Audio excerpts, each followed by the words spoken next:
So does anybody, for a point of DM inspiration, want to recap in character what happened last time? Again, I'll do it, but if somebody else wants the point of inspiration, I'll let them take it. Mm-hmm. Going once, going twice. All right, I'll do it. All right, take it away, Julian. Previously, we found ourselves in and around and on top of the temple of Lutheria, only to have King Acastus and Icarus show up, wanting to know what the bloody fuck was going on. And so he gave us the benefit of the doubt, thankfully, and allowed us to put out the fires, get some much needed evidence to clear our names. Otherwise, he might have, put our heads on the chopping block or exiled us, depending on his mood. But we're able to navigate those rough waters, and we did make some lemonade out of the lemons. We were able to get a orphanage / community center built adjacent to the temple.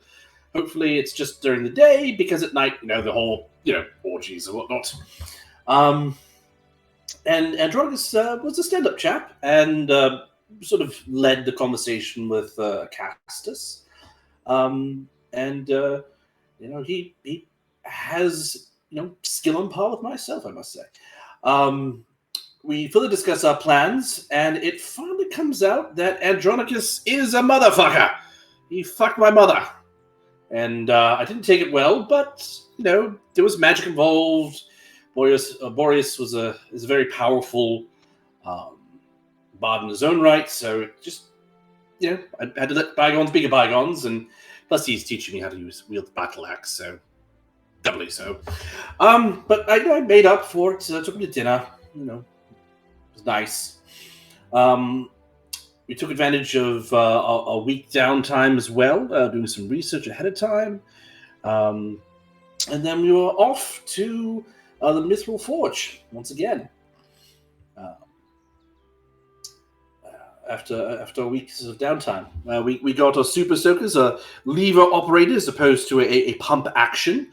I suggested that perhaps Vulcan could combine this new development with his smoke powder weapons technology, and was chastised by Kyra for it.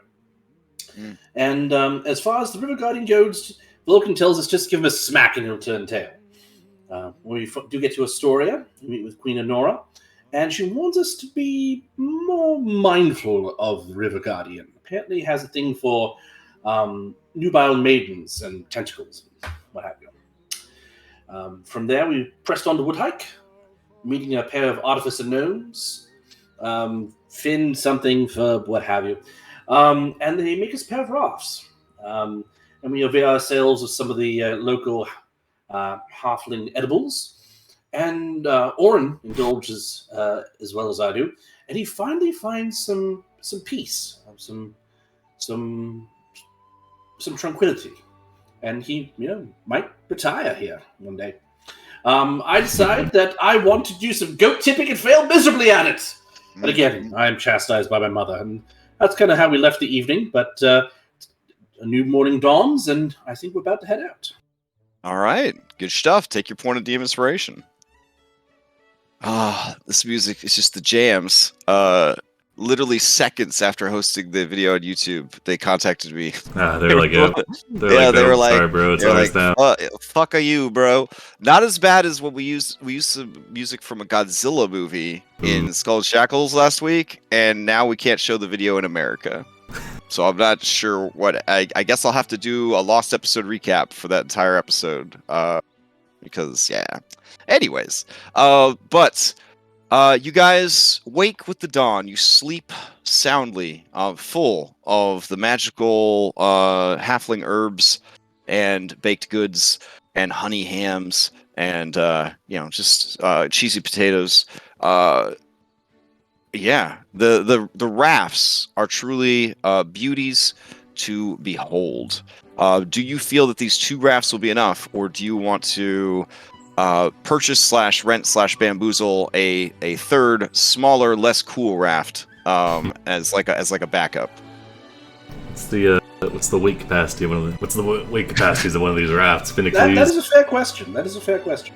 Oh man, these rafts could easily support 1, 2, 3, 4 large creatures or 12 medium creatures. We have what? Maybe 2 large creatures and 7? No, three large creatures. You got two Centaurs and Ozymandias. Oh, sorry, 4 large creatures, because you got Ozymandias, you got Tychon, and you have the 2 Centaurs. Damn, oh shit, God. forgot about Tychon. Big crew in here. We probably should get a 3rd raft, honestly. Are we for a backup? Ozymandias on the raft? And the chariot's going to count as a, or not the chariot, the cart will count as a large creature as well. Would it make sense to leave them at the temple? The temple? When we pass by? Yes, we have to visit. No. What are you trying to? Terrible. You trying to have Ozymandias exit stage left here? You're gonna leave this prize? And this is where your Odyssey ends. No. and he looks around at the tranquil pastures of of Woodike, like, well, shit, okay. Yeah. Wow, I thought I was gonna get eaten by a monster. So this is amazing. No, it's a good idea to have them. We probably, because if we're gonna use the river the whole way, we probably don't need hauling. A cart hauled. How are you gonna get an ox and a cart down a waterfall? Is another question. Yeah. So I'd say we leave them here, but don't take them to the temple. Okay. They're gonna get sacrificed, man. Yeah, Versi for sure gonna sacrifice your ox if you leave it there. Here's the trouble. How do we collect our things afterwards? We gotta come back up the river. This is like the suburbs of Astoria. You know what I'm saying? Like We could always pay somebody to take it back. Too, maybe Honora will allow us to leave some of our stuff. I will point out that the halflings of this village are so good and so pure of heart that none of them for a second ask you practical questions like, why do you care so much about a single ox? You could easily replace it when you get to where you're going. But no, all of them with their neutral good alignments wipe tears away at the heroism and magical friendship that you feel towards Ozymandias. Some of them approach you and offer to give you hugs. Or it'll take a hug and then pass over the reins to the some of you having one. Only learned about halflings through SIBO may or may not be confused by these halflings, but these are more traditional halflings. They're just so bloody happy all the time. Maya, these ones don't even smell bad. I know.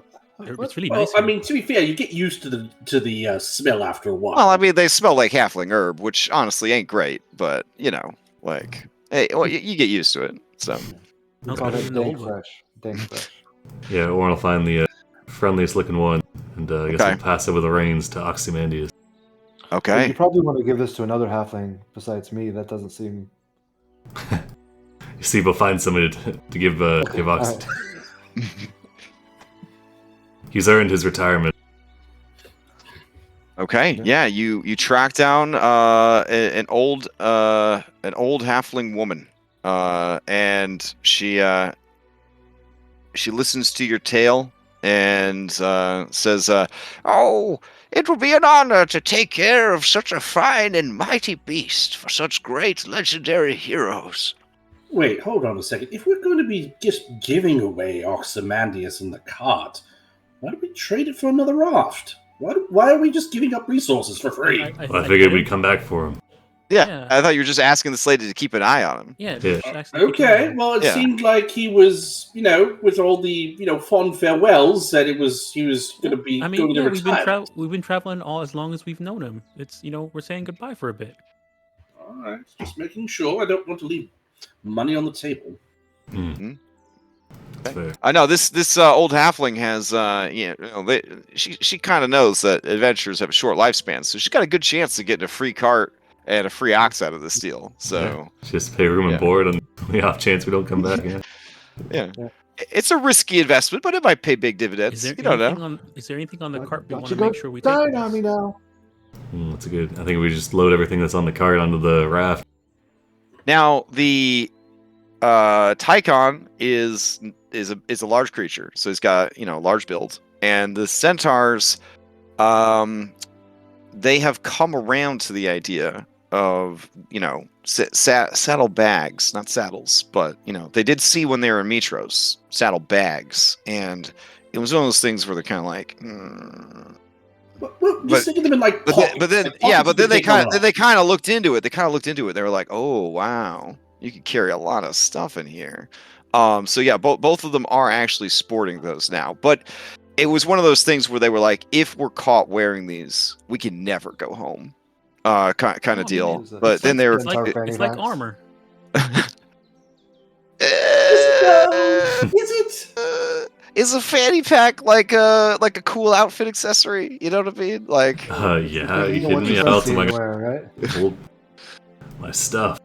yeah. Anyways, they're trying it out. They're going with it. We'll see how it goes. So, all right. So if you are in fact willing to help pay for the rafts and purchase a small raft from these people, it is going to set you guys back 300 drachmae, which is a huge discount for the quality of rafts that you are getting here. Yeah, that sounds good. Okay. That's 300 each, or for the pay? No. Total for all three, for the two big ones and the small one. Ooh, okay. Yeah, sounds good. Yeah. All right. Is anyone holding those Letheria drugs? I thought that was being held in sort of escrow by Sibo. Yeah. I like Sigo pocketed that shit pretty quick. Oh, okay, got you. Yeah. Just making sure we have it accounted for. If you already took them, that's fine. I just want to make sure we don't forget them on a raft with an old halfling lady. Either that or I call the cop. So I have to ask: are you planning to park the boat at some point and go check out, go revisit the Sour Vintage, or are you just going to sail on by? Because you'll be passing close enough that you can sort of dock the boats, maybe leave some NPCs to keep an eye on them. I think it'd be fun to sort of go back and, be the big swinging dicks around there. Okay. We sort of showed up together, and we were, weaker than we are now. So who knows? We might be hailed as true heroes. Yeah, and possibly our last chance to get a rest in before the dead falls, right? Like. Yeah, if you did want to if you needed a long rest, that would definitely be the last chance to get a long rest in. Is there any downtime things we would want to do before we go on this trip? Don't worry, I've got the halflings they're packing us lunch. Oh god. Is someone sober going to be driving the ships? Andronicus has got it. He's assured he's good to drive. Oh, okay. All right. All right. Let's see. There's no reason to go into the Oracle, so I'll just get like a shot of the exteriors. I mean the dungeon itself, though, right? You don't need to go to the dungeon. Oh, you meant the temple. Never mind. See, Boner. He's negative influence on everyone. Bleeding through. Man, it's the hangover. The problematic. Hangover. Oh, damn it! Yeah, that kick is in. All right. Hold on. I have to add the SIBO addendum.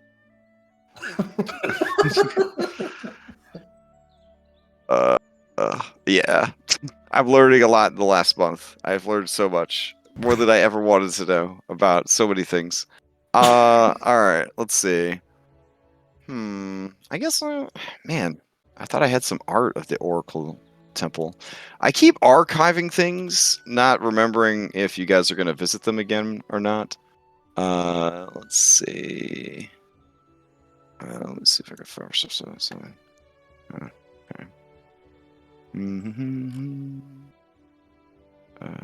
So with me playing the last, what was it? Halflings and Giants, was that the game? Yeah. So how much is a set of that run?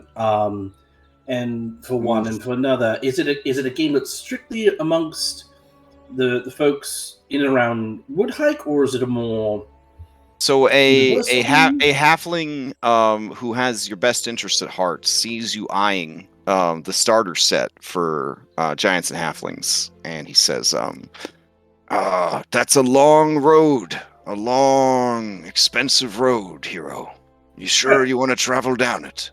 Not particularly. I was just trying to find something that people might play at but be unfamiliar with, and might be able to turn a profit. But if you're saying this is more of a this game doesn't travel. This game doesn't travel well. And you think about all the intricate and delicate miniatures that were used for the game, and it definitely seems like a homebody kind of game. Never mind that. Yeah. All right. But he does show you his fine collection of 20 squares boards, dicing sets, and tiddlywinks. He does have some pretty extreme tiddlywink sets. He appraises your interest in them, and sensing that you aren't getting excited, he says, "Oh, I see that you're only interested in the exceptionally rare." And he pulls a battered wooden box out from under the counter. And when he opens it, inside are strange paper discs. Each of the discs has weird pictures on it. Oh, God.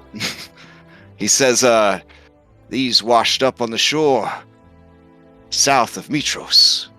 I did a lot of trading to get a hold of them. Did a lot of research to figure out what they are. They come from a world far beyond our shores.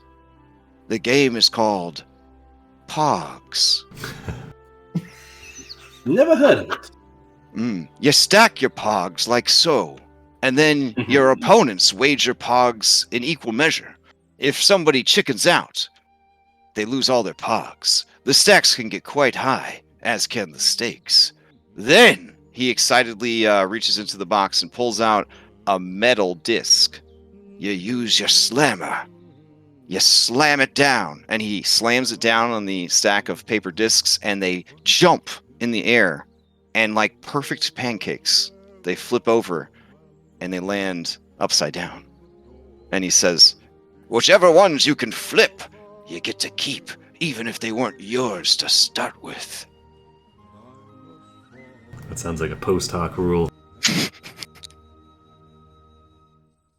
I don't know how Julian feels about it, but as a person old enough to have survived the Pog era, it's the dumbest shit in the whole world. It really is.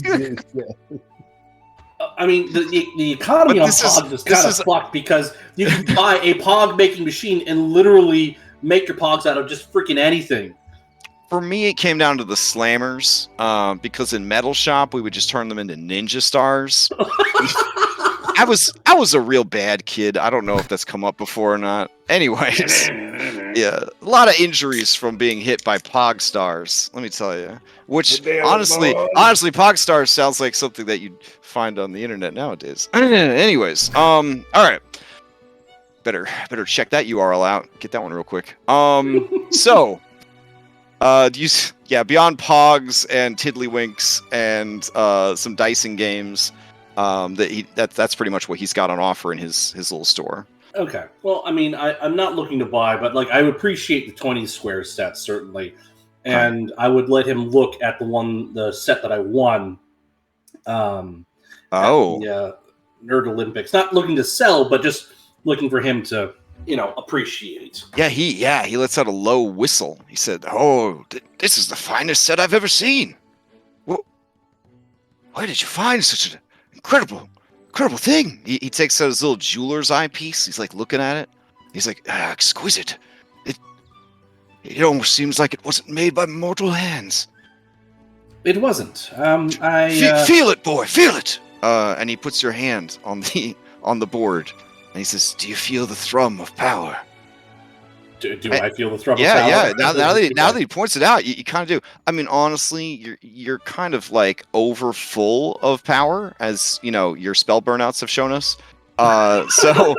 So you're sort of desensitized to the thrum of power. You know what I'm saying?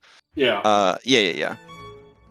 So, like, someone non-magical like Orin might be electrocuted by the amount of power coming through this. Oh shit! This board game, yeah. But you're just like, oh yeah, there it is. I feel it. Yeah. No, it was blessed by Valis. I won it at the the game. Wow. Well, I won't even insult you by offering to take it off your hands. No, that wasn't my intention. Just I see that you are a collector and appreciative of such things, and wanted to get your 2 cents on it. Oh, well, I feel like you truly are blessed to have come into possession of such a great thing. You know that they call this the gods' game. Even the Titans and the five gods play this game.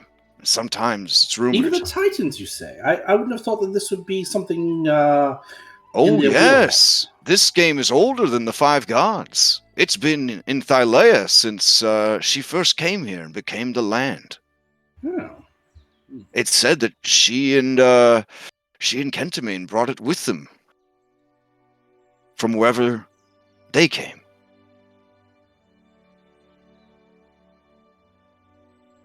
Yeah, and he just kind of stares admiringly at it, wipes a tear away from his eyes. It's the most beautiful thing he's ever seen. Julian's the wheels of Julian's mind are turning at this new information that the Titans played as well. I know he engage in further polite conversation with the shopkeep, and after an appropriate time, he'd bundle it back up and say, "Well, next time I'm through here, why don't we have a friendly game?" Of course, that would be wonderful. That's wonderful. I'll shut the shop down for 3 hours to make sure we have enough time. Sounds like a plan. Well, I appreciate your feedback on everything, and until next time. Okay. And so you head out. Using very complicated measurement tools. I am determining how many days journey it's going to take with your guys. I'm assuming that you are going to sail to the shoreline, camp, and then kind of keep going from there. So taking the river, it's going to be about 2 days to get to the Temple of the Oracle. Maybe a little less. So to throw another wrench in things. Sure. When I was in my failed attempt to spook the sacred goats, did I find out at all like what the sacred goats like to eat? They eat the grasses of the fields, but they are also fed once a day golden carrots. These are carrots that are yellow. Now, they just happen to be yellow carrots, or are the carrots they give off like a magical aura? They just call them golden. They're just yellow carrots. Okay. So, yeah. So what I'd like to do is get which are real things in real life. If you did not know, I did not know, but you can get all kinds of different colored vegetation. So it's, they're crunchy bananas. That's what I call them. Yeah. Wow, those are yellow. Yeah, carrots actually come in a variety of colors, including purple. Oh my god. Yeah. D&D, educational. Well, yeah, we can start now. Yeah, we've got to stay. I know we're investigating carrots, actually. Yeah, this is what happens when you adventure in halfling lands. Seeing your great interest in carrots, the halflings begin to bring you baskets and baskets full of carrots. No, hey, how about these, sir? These are purple. Yes, the purple have a tart sweetness to them. Yeah, Warren will start sampling carrots. Those are almost opposite. How is that possible? It's a complicated flavor adventure you go on. You guys should really try the carrot juice with the purple ones. Back where I come from, we call that purple drank. Purple drank. Oh man. God. Oh, God. The halflings are intrigued and demand politely that you teach them the secrets of purple drink making before you leave their town. From Noriande. Oh yeah, it'll only take about 5 minutes to show you how to. Okay. Whilst this was doing this, I'm curious here. How do they juice a carrot in Noriande? So we actually have these complicated devices called juicers. Okay. So how are you going to get by without your juicer? Yeah. Oh, I'll mash it up with my giant halfling feet. Okay. Yeah, like All making right. grapes, but we just do it with, or making wine, you just do it with carrots. That feels like a lot of stepping. It's a lot of stepping. Yeah, You gotta really apply this. You gotta bust out your cleats. Yeah, but it's a when you press down, you actually have to do like a little bit of a dance move to get an extra bit of it's more work than. Oh yeah, they're taking notes. Yeah, they're taking notes. One of them says, "Oh, can we boil them first so they're easier to step on?" Yes, but it ruins the flavor. So you really. Oh, none of that. Just Oh, full he tears that page out. He throws it away. Yeah, a goat eats it. Yeah. Yeah, they also eat paper. Write that down. See what. One of the halflings They'll says, eat "Oh, anything." they'll eat anything." There was a halfling crime boss many years back. He would feed his enemies to his goats. Diabolical. Mm-hmm. Landable. Was his name Halfling Claytop?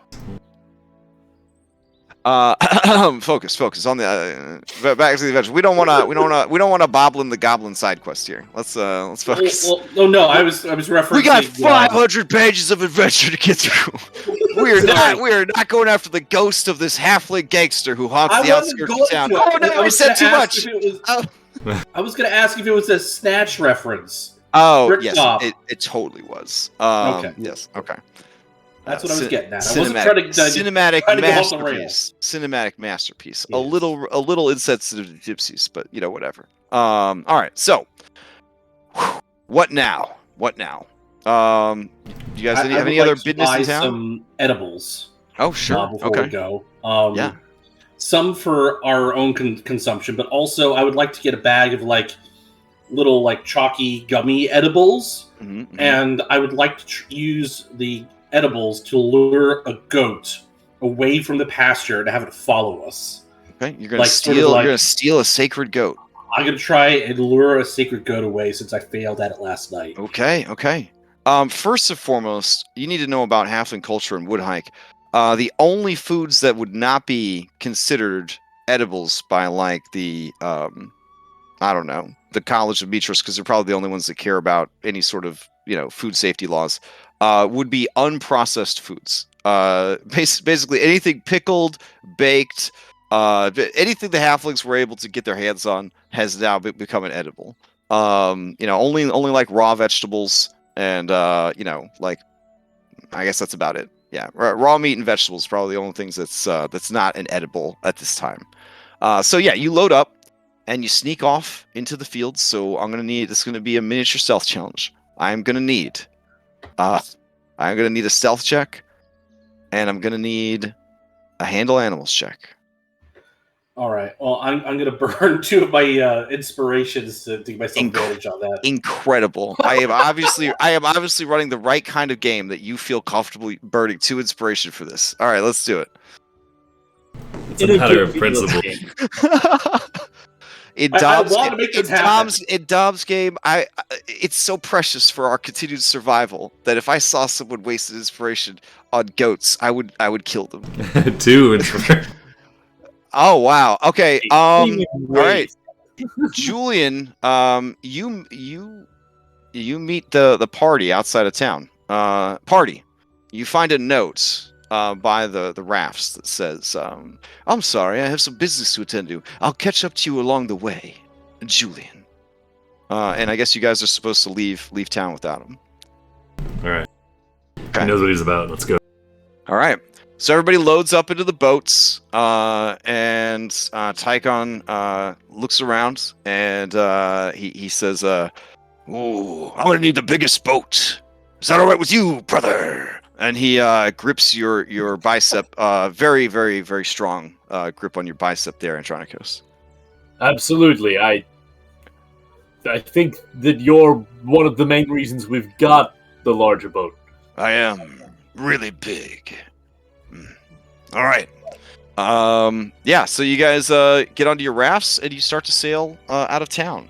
About 20 minutes or so of sailing outside of town, you see high as a kite on the riverbank, Julian and a sacred goat.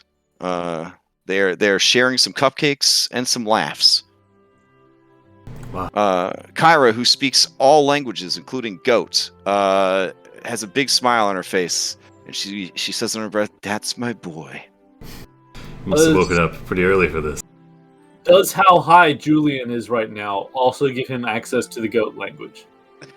In a way, yes. You guys are communicating between human and goat. It's just known as high AF. Well, yeah. It's like the language between a pet and its owner after like 5+ years. You know what I'm saying? Like they've achieved that in only like an hour of being together. All it took was a couple carrots and 17 muffins. All right. Do you guys pick them up or do you just keep going? Because No, we should probably pick them up. okay. They're not going to be able to find their way at night. All right, fair enough. So you pick them up and you begin sailing down the river. Wait, why do we Oh. have a goat on the raft now? Wyvern Why bait. don't we have a goat? We've needed a goat this Keep it entire away from time. Ed. We've been goatless. But, Now we but, have I mean, one. We left Ozymandias because. Okay, well, all right, never mind. Oh, come on, Maya. Come on. Just don't let Ohlen Look at see this it. face. You know Look how at he this feels face. about It's goats. adorable. How can You- you say no to this face? You hear nervous laughter from Oedicus because apparently Maya's trying to cancel pets. He What's the begins big to, idea, Maya? Yeah, he Look at begins to like he takes his new stuffy that has replaced his rotten chickens, and he begins to try to hide it amongst the supplies, nervously looking over his shoulder at Maya, the dominant alpha female of the pack. You see him just kind of nosing. He keeps nosing it deeper and deeper into the supplies, and keeps nervously giggling and looking over his shoulder at Maya, worried she's coming for it. I'll look towards him and say, I don't want anything bad to happen to you, and we're about to go into a place that's very dangerous. So hopefully you stay safe. Maya, give me I'm sorry, what was that give me again? Give me an insight check, Maya. Skill insight. Are you inciting a hyena right now? Yeah, It's a Maya, subtle- can you hop into secret chat real quick? Wow, we've gone. Let's see. We found a home for Ozymandias. We've loaded up on edibles and did a deep dive into carrots and how to juice them. And now we're inciting hyenas. This is I mean, I'm pretty sure this is just Scooby Doo. I think that's all there's. Is. true. I mean, Julian, at the very least, is it a goat we can get milk from? I don't know. I have to ask Crash that. I'll ask you again when you sober up a little. I don't want you Yeah, testing yet. That could be a bad time. For a second, while Maya says that to Oedicus, she kind of scrunches her face a bit and like narrows her eyes, and then turns to the goat and takes a closer look at the goat as well. Okay, give me an insight on the goat. Oh, it's just two halflings in a goat suit. Oh yeah, it's just a goat. It's fine. It's fine. Okay. Yeah. Oren, Yes. has anything weird happened to Oedicus? Well, he's gotten stronger now that he's been eating better, sleeping inside. Mm-hmm.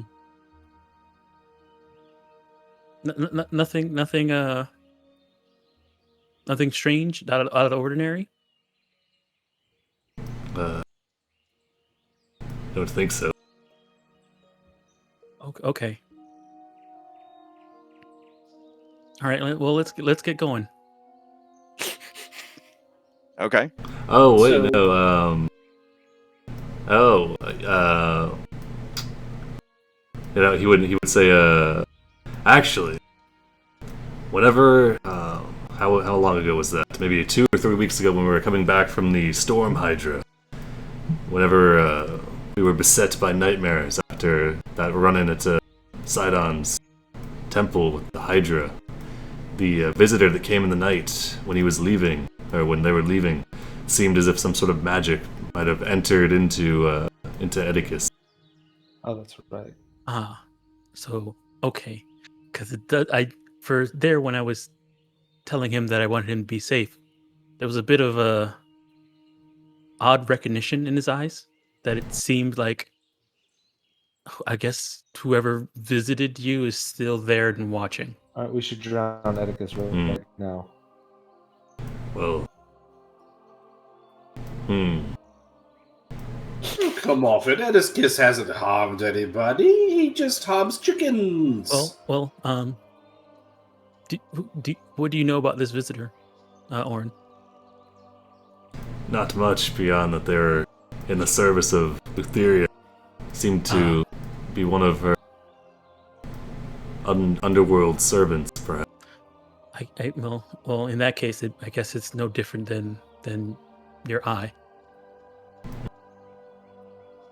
Perhaps she got tired of being blindfolded. Okay.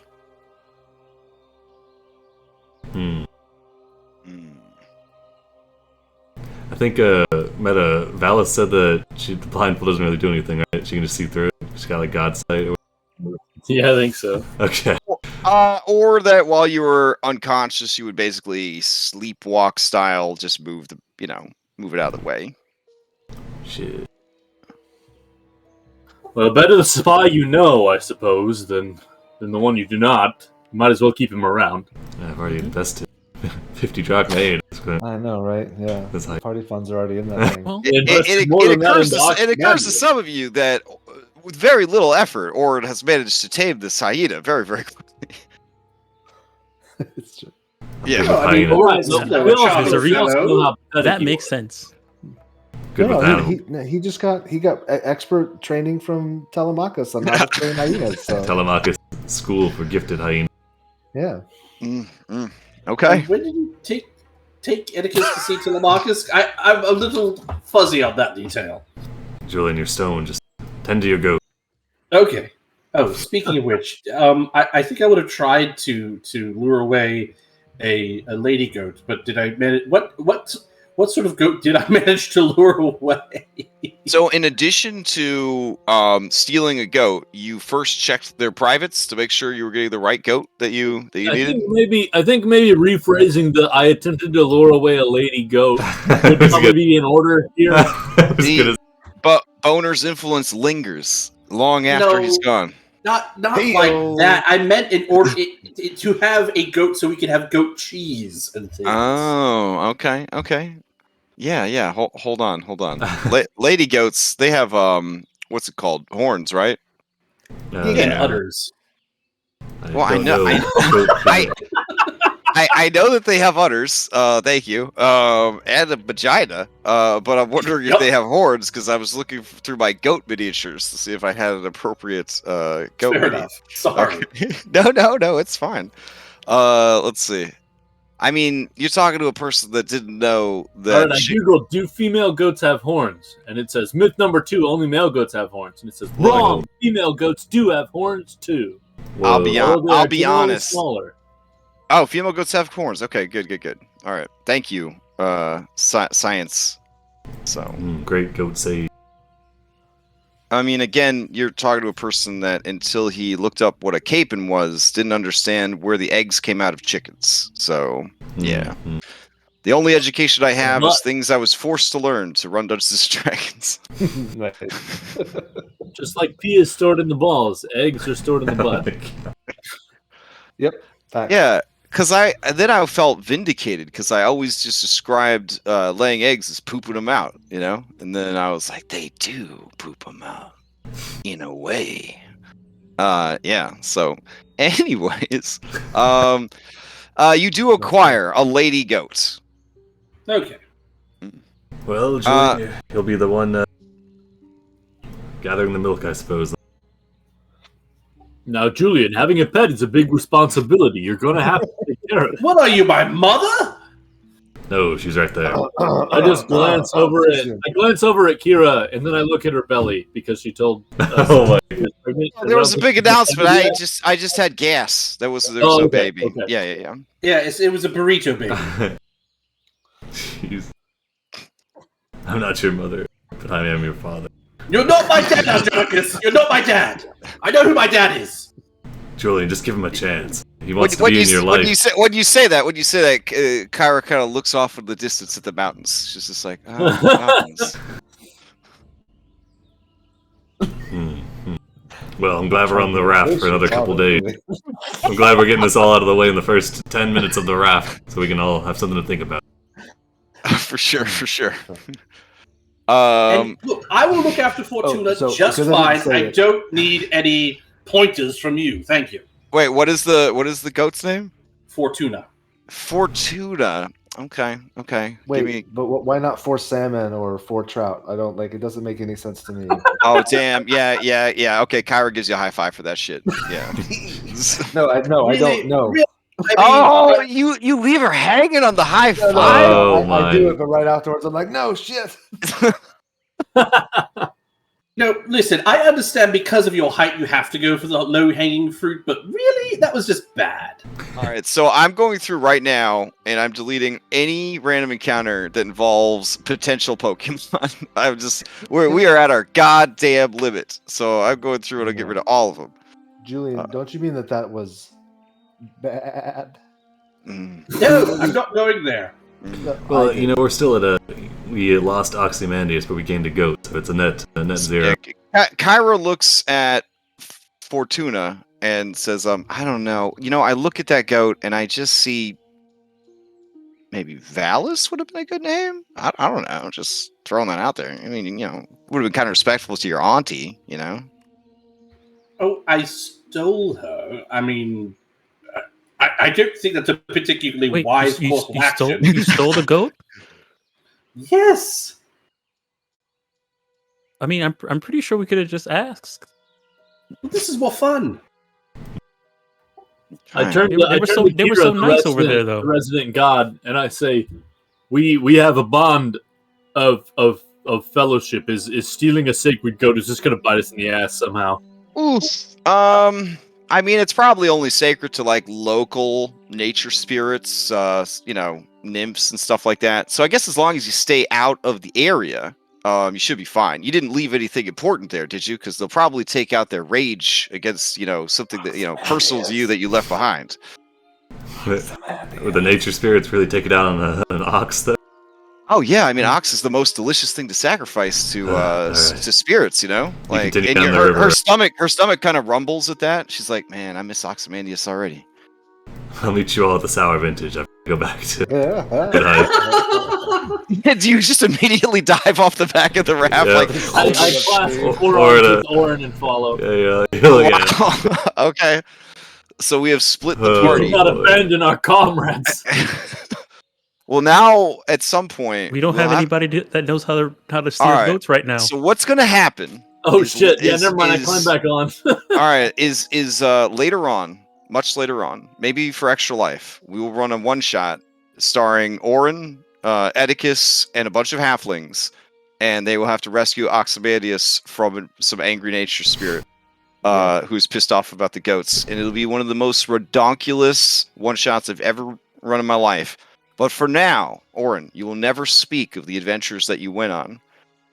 But you do come back with many injuries, and I guess we'll say Ozymandias? ? I brought him back. Don't worry, everybody. Hold on. We'll let R. Jesus decide what happened to the adventure. R. Jesus will write this whole adventure. Give me a D20 roll. I'm gonna use a fanspiration. Okay. Give me 2 D20 rolls. We're looking for high numbers here. Big money. Big money. You should make him blind, so we don't know. Oh shit! Nice. All right, yeah, you return victorious.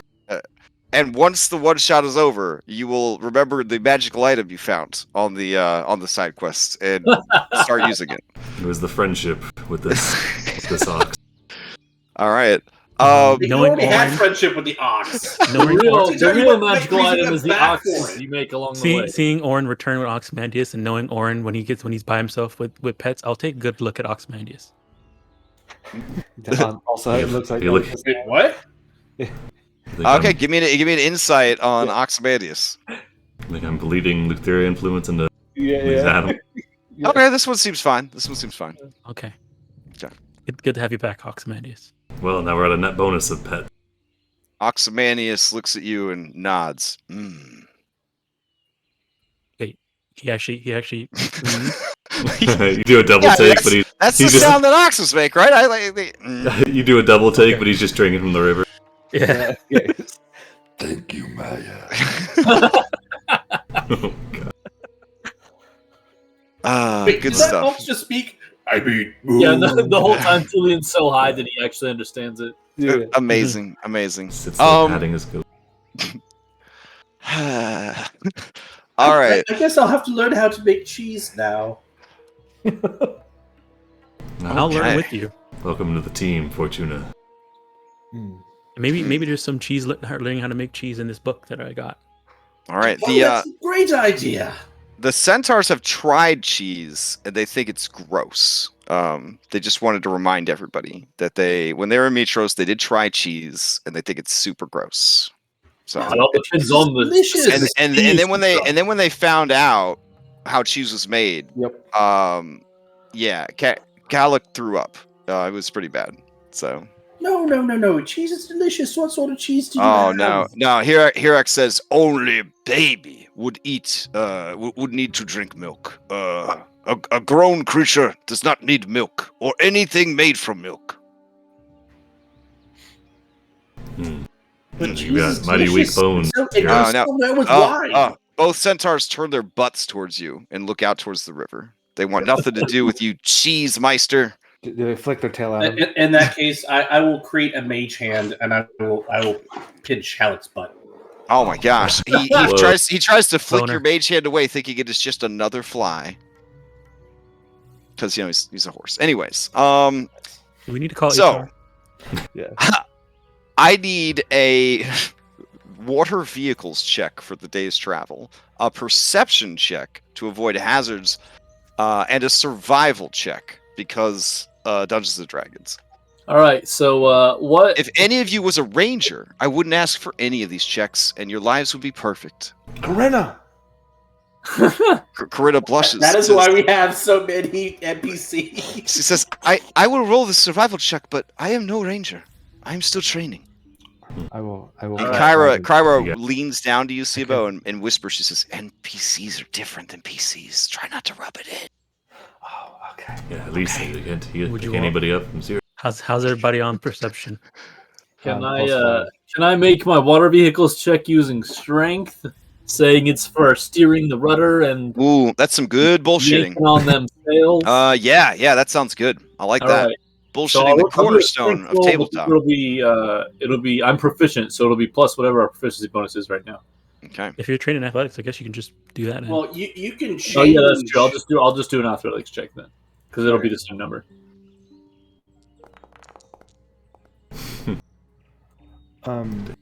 Yeah. All right. I Between have a you plus- and Corinna, you are rocking this thing. So who's on the perceptions? Yeah, I have a +5.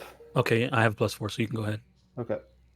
Also, I will throw out that as a reminder, I cast water breathing before we got. Can I Ooh, nice. Fair. can I help? Can I help Siba with the perception check? At this Actually- point, Sibo, you only have to tell me if you stop doing it, because this would make 3 out of 3 of my weekly games where Got it. every day they cast water breathing. Okay. All right. Cool. Okay. Deal. All right. All right. What about water walking? We'll last for 10 minutes, right? Most people do not, as a rule, cast water walking on purpose, because if you were to say fall off a cliff and land in a river and you had water walking on, you would fucking die because you would splatter against the river. I mean, isn't that the same case even if it's not? Well, we got rules for that, like it reduces the fall damage because you Okay. go into the water and stuff like Okay. that. Yeah. Hold up, this is D&D. We don't deal with physics. Yeah, let me Real not say physics? anything. Let me not say anything because I don't want the. Look, I didn't say anything. I worked hard to assemble good water rules for Skull and Shackles and Yeah, I'm not saying Salt anything. Marsh, and I'm gonna keep using them. using them. So Don't listen. No, Don't I listen. to me. definitely wouldn't do Yeah. water walking anyway. So yeah, it's just the breathing. Of course, Aw, thanks to the man. captain and now Claximus, we're gonna avoid water at all costs. So they're not really gonna come into play. But those guys would like water walking every day, honestly. yeah, So. Ugh. I want to know what you did, but I feel that would delay us further, so I'm going to be quiet now. Okay. Yeah. I forgot to give you your Kyra joke when you were talking about pregnancy. Because I had a good pregnancy one. So yeah, in complete earshot of Julian, Kyra approaches Andronikos, who's steering the boat, and she says, Snowman Andy, what do a pregnant woman and a burned cake have in common? I have no idea. You should have taken it out sooner. Hey. Andronicus looks around, hoping that someone else is close enough to take over for him. And then he realizes he's the only one that knows how to steer the boat, and he just sighs heavily. It's topical. She says, "Wait, you're trapped here, aren't you? You're the only one that can steer this boat. Wait, who's steering the other boat? We have 3 boats. You're the only one that knows how to steer. Are we just towing the other 2? Like just looking Uh, around. That's a good question. I It's guess a caravan situation. Oh, so I you get are essentially you're steering the lead raft, Yeah. and you're basically tugboat wheeling the other ones. Yeah. Okay. So I guess we'd probably want the biggest one in front, so that we can make sure it can get through everywhere. So I guess me and Tyken are on the big boat. Okay, fair. Oh, okay. Here's a good here's a good one for you. She says, okay, I got one more and I'll let you go. One more and I'll let you go. Cause we had that scare, you know what I'm saying? So I feel like we had a shared trauma a little bit that we could kind of, bond over. And this one's very thematic to our situation, right? Okay. So, I heard your people. Oof, gosh, that sounds really bad saying it like that. You know what? I'm just gonna dive in.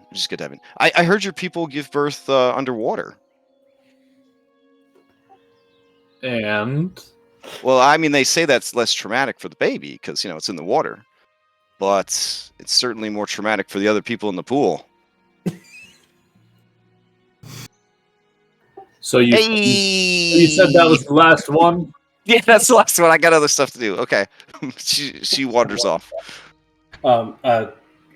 Julian, in his high state, will wander up to Andronicus and say, "Well, I think next time someone has to go on a double date with me. I'll take you. You seem to be awfully good at tugging things around."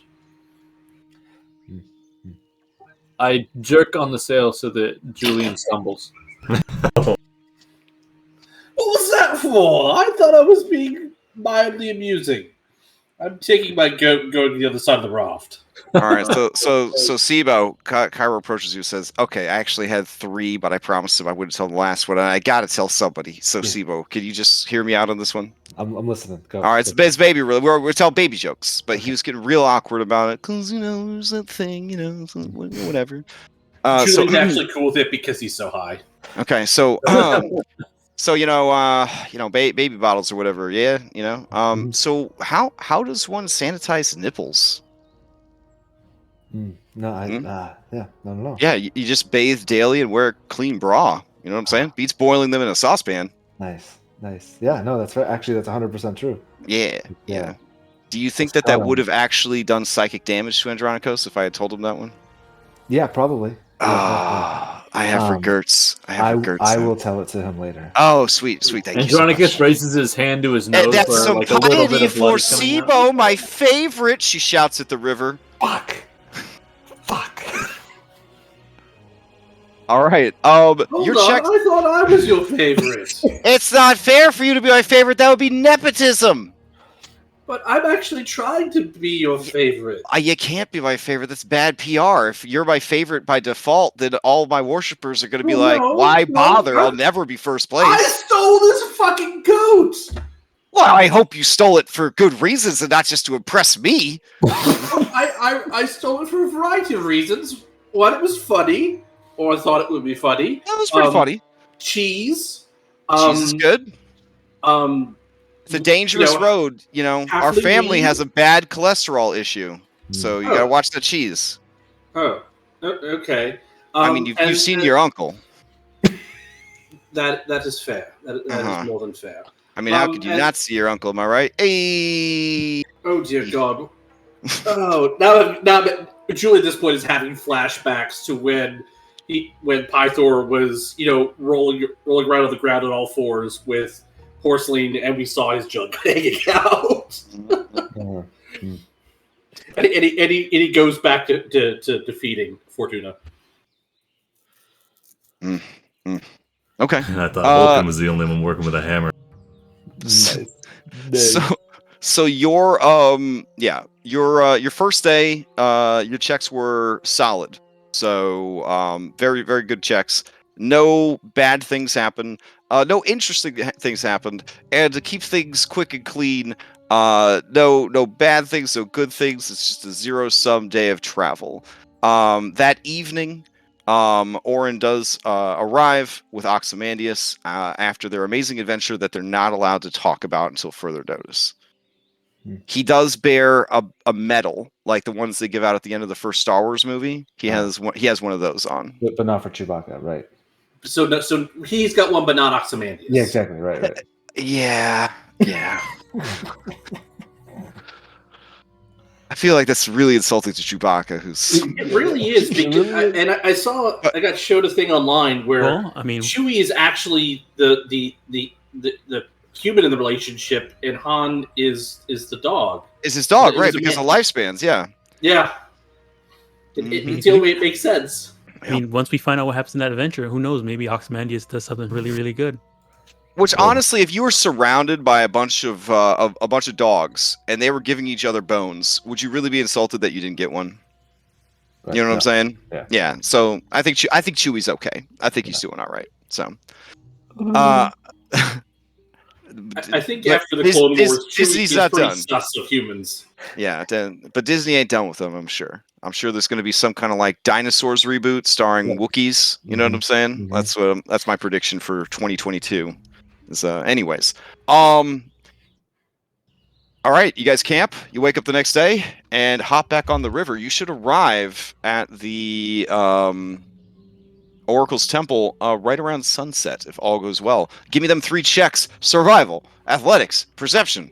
Hey, Crash, can I roll to see if I progressed with my battle axe training? Yeah, absolutely. Yep, that's fine. And I'm just just a straight charisma roll, right? I'm Yeah. just thinking about the second book in the King Killer Chronicles where there's a whole adventure crossing seas and it's just hand waved. Like, yes, it was amazing. Anyways, moving on. I honestly wouldn't. I wouldn't mind if you just hand waved the 3rd book and just told me what the fuck happened. That's it. 100% at this point. Yeah, just write me a little post-it note at the next convention you're at, bro, and I'll just count that as the 3rd book. I'm okay with that. All right, so I need the I guess athletic sailing and SIBO perception.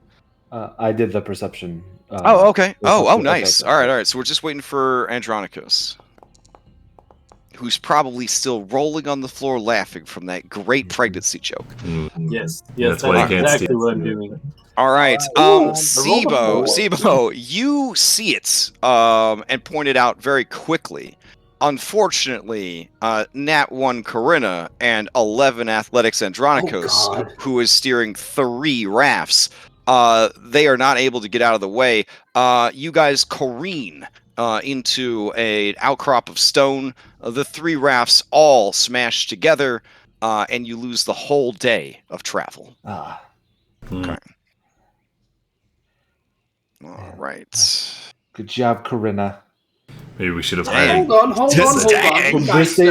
From this day forth, every time we run into something, we will call it careening. Oh man. Very rude, Siba. Yeah. Kyra laughs, but she's like, I feel kind of bad for laughing at that one. I mean, this girl's trying her best. There's like 50 of us, and none of us know how to survive in the wild. We rely on this teenage girl to keep us all safe. I mean, we do.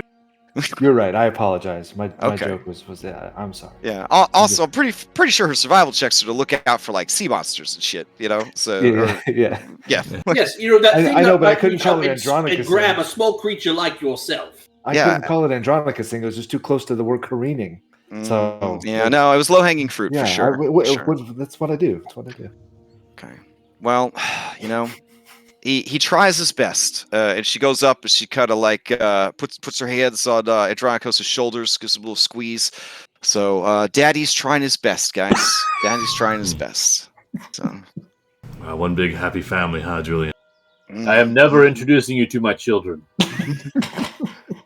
She's like, I don't even know what you to meet my siblings. Yeah, I don't even know what he's saying, but it's adorable. All right, well, let's put the rafts back together. So that is going to give you, let's see, this isn't a super dangerous area or anything.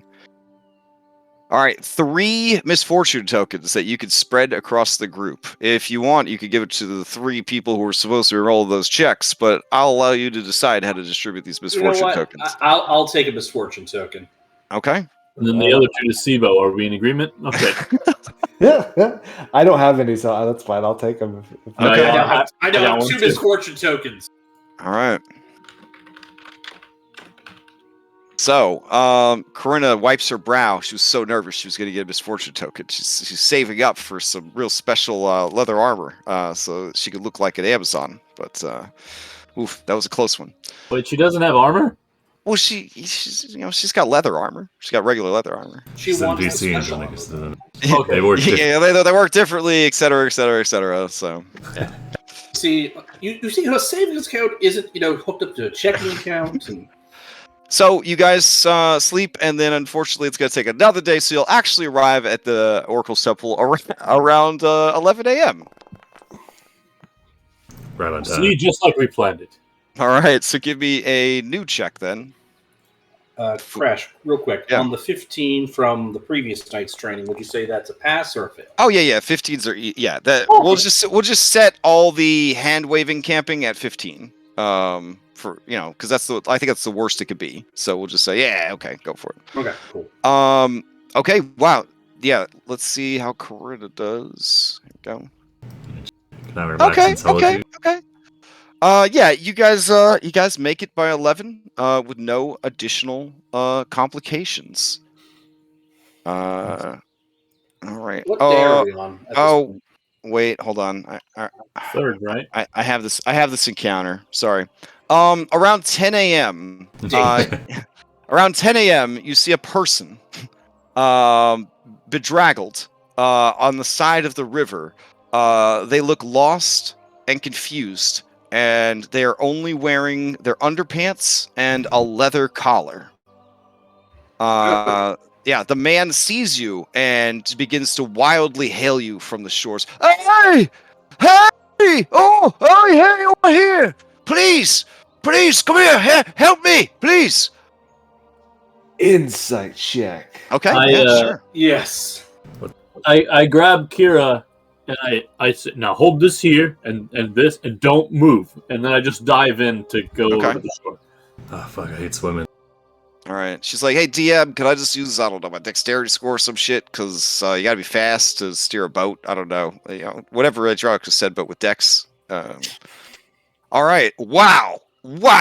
You guys, wow. The 3 of you look into this man's soul. You look deep. You look deep into this man's soul. Let's see what Art of Jesus thinks this man looks like. Here we go. Again, one time I don't insight, I die. No, that's too dirty. We need let's see. Look, this guy looks good. He's also nerdy, but not that nerdy. There we go. Yeah, this guy. Okay.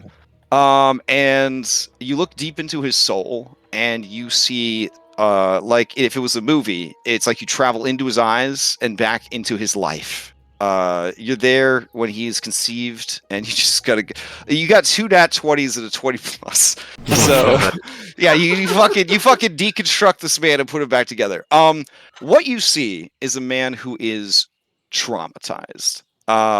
Trigger warning, he has been through a tremendous amount of abuse, mental, physical, possibly sexual.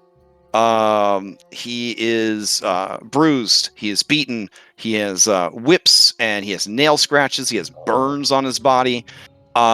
He looks haggard, and on top of all that is the fact that he looks like he's been lost in the wilderness for days. He is emaciated, his eyes are wild and unfocused, and when he sees the 2 of you that first get there to help him, let's see. Andronicos, you got there first. So he was just like, oh, and he kind of rushes up to you and kind of collapses on his knees and starts sobbing in relief. Like little Sibo eventually flops onto the shore. I guess. Or do you wait? Do you wait for the boat, like a boat, to go to the shore? Oh yeah, Like, definitely boat. I'm not gonna. okay, all right, Not hold You're on. not going to Then- water walk across? Yeah, none It- of her. No. Yeah, Well, that's a ritual. in that case, Captain Kyra's gonna have to steer to the shore. All Oh, right. God. She's like, "Don't worry, the DM's like use my deck score. This should be easy." Julian will comfort Fortune and say, You thought it was gonna be bad, but it was good. All right.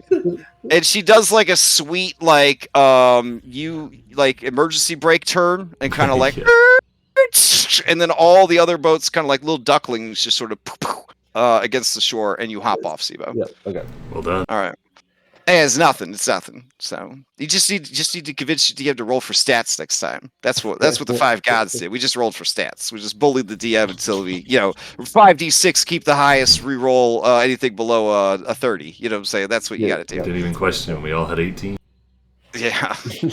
Trust me, that my DM would be relieved if we all just had 18s to deal with. So anyways, this man, he sees Maya though, and he shrinks away. I put my hood up after I saw him. Oh, that doesn't seem the problem. It seems that he saw your boobas and your womanly hips, and that terrified him. Yeah. He's hiding behind Andronikos' manliness. He says, "Please, brother, don't let her take me back.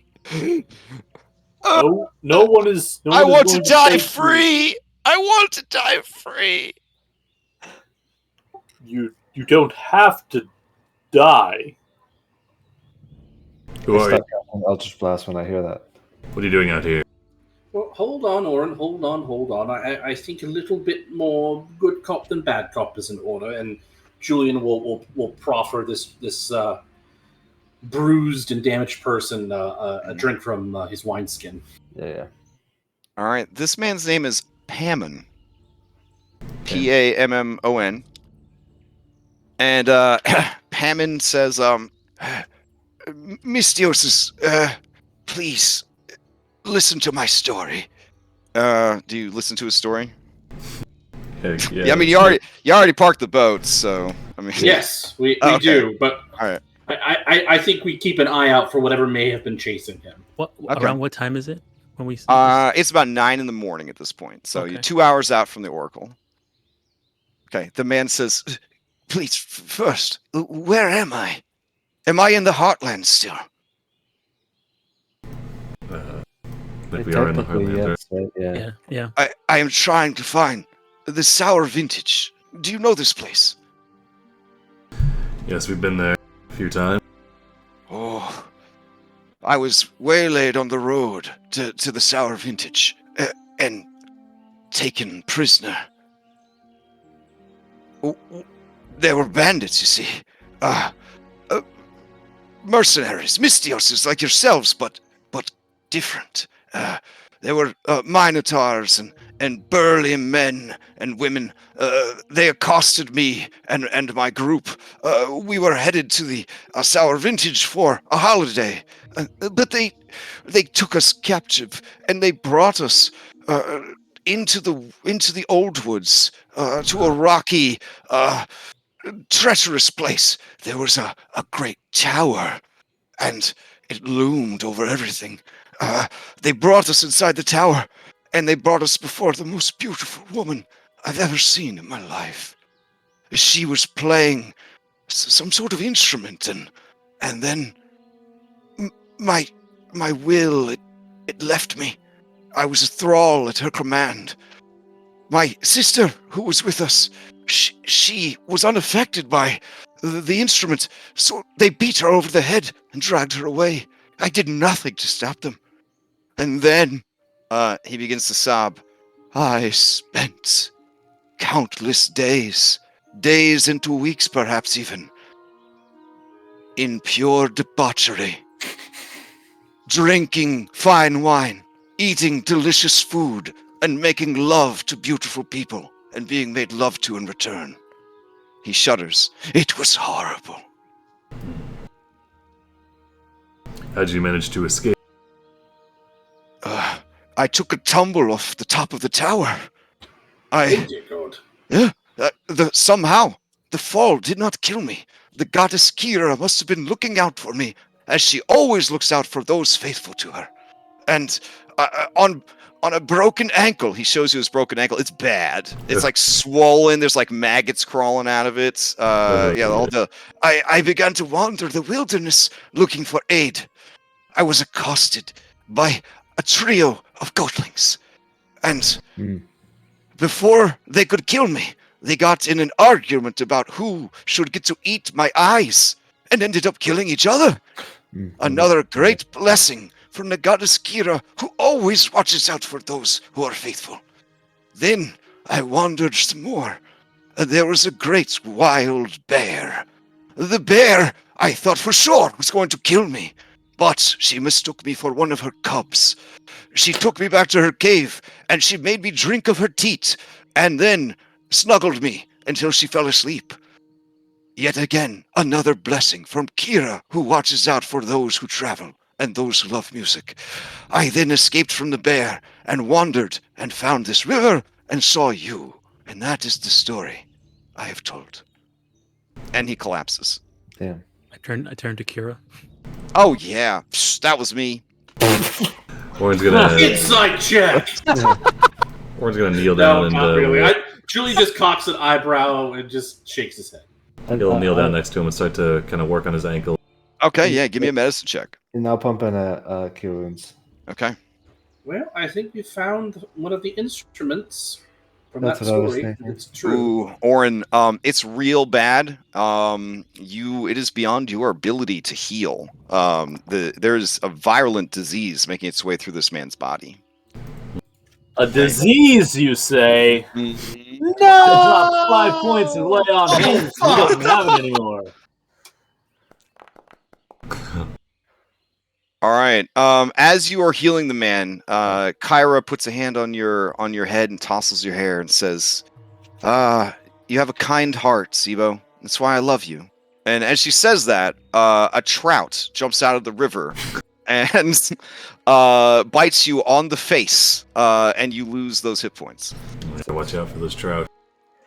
Four trout. They suck. This guy's still passed out. Yeah, the healing helps, but he's more like an exhaustion situation. Yeah. Like he's just spent. I mean, you heard the journey he went on. It seems It's actually almost as exciting as your journey, if I think about it. Was he on the north side or the south side of the river? South side of the river. Okay. It seemed plausible to you, Maya? Sibo? Seemed plausible. I mean, doing Isn't he-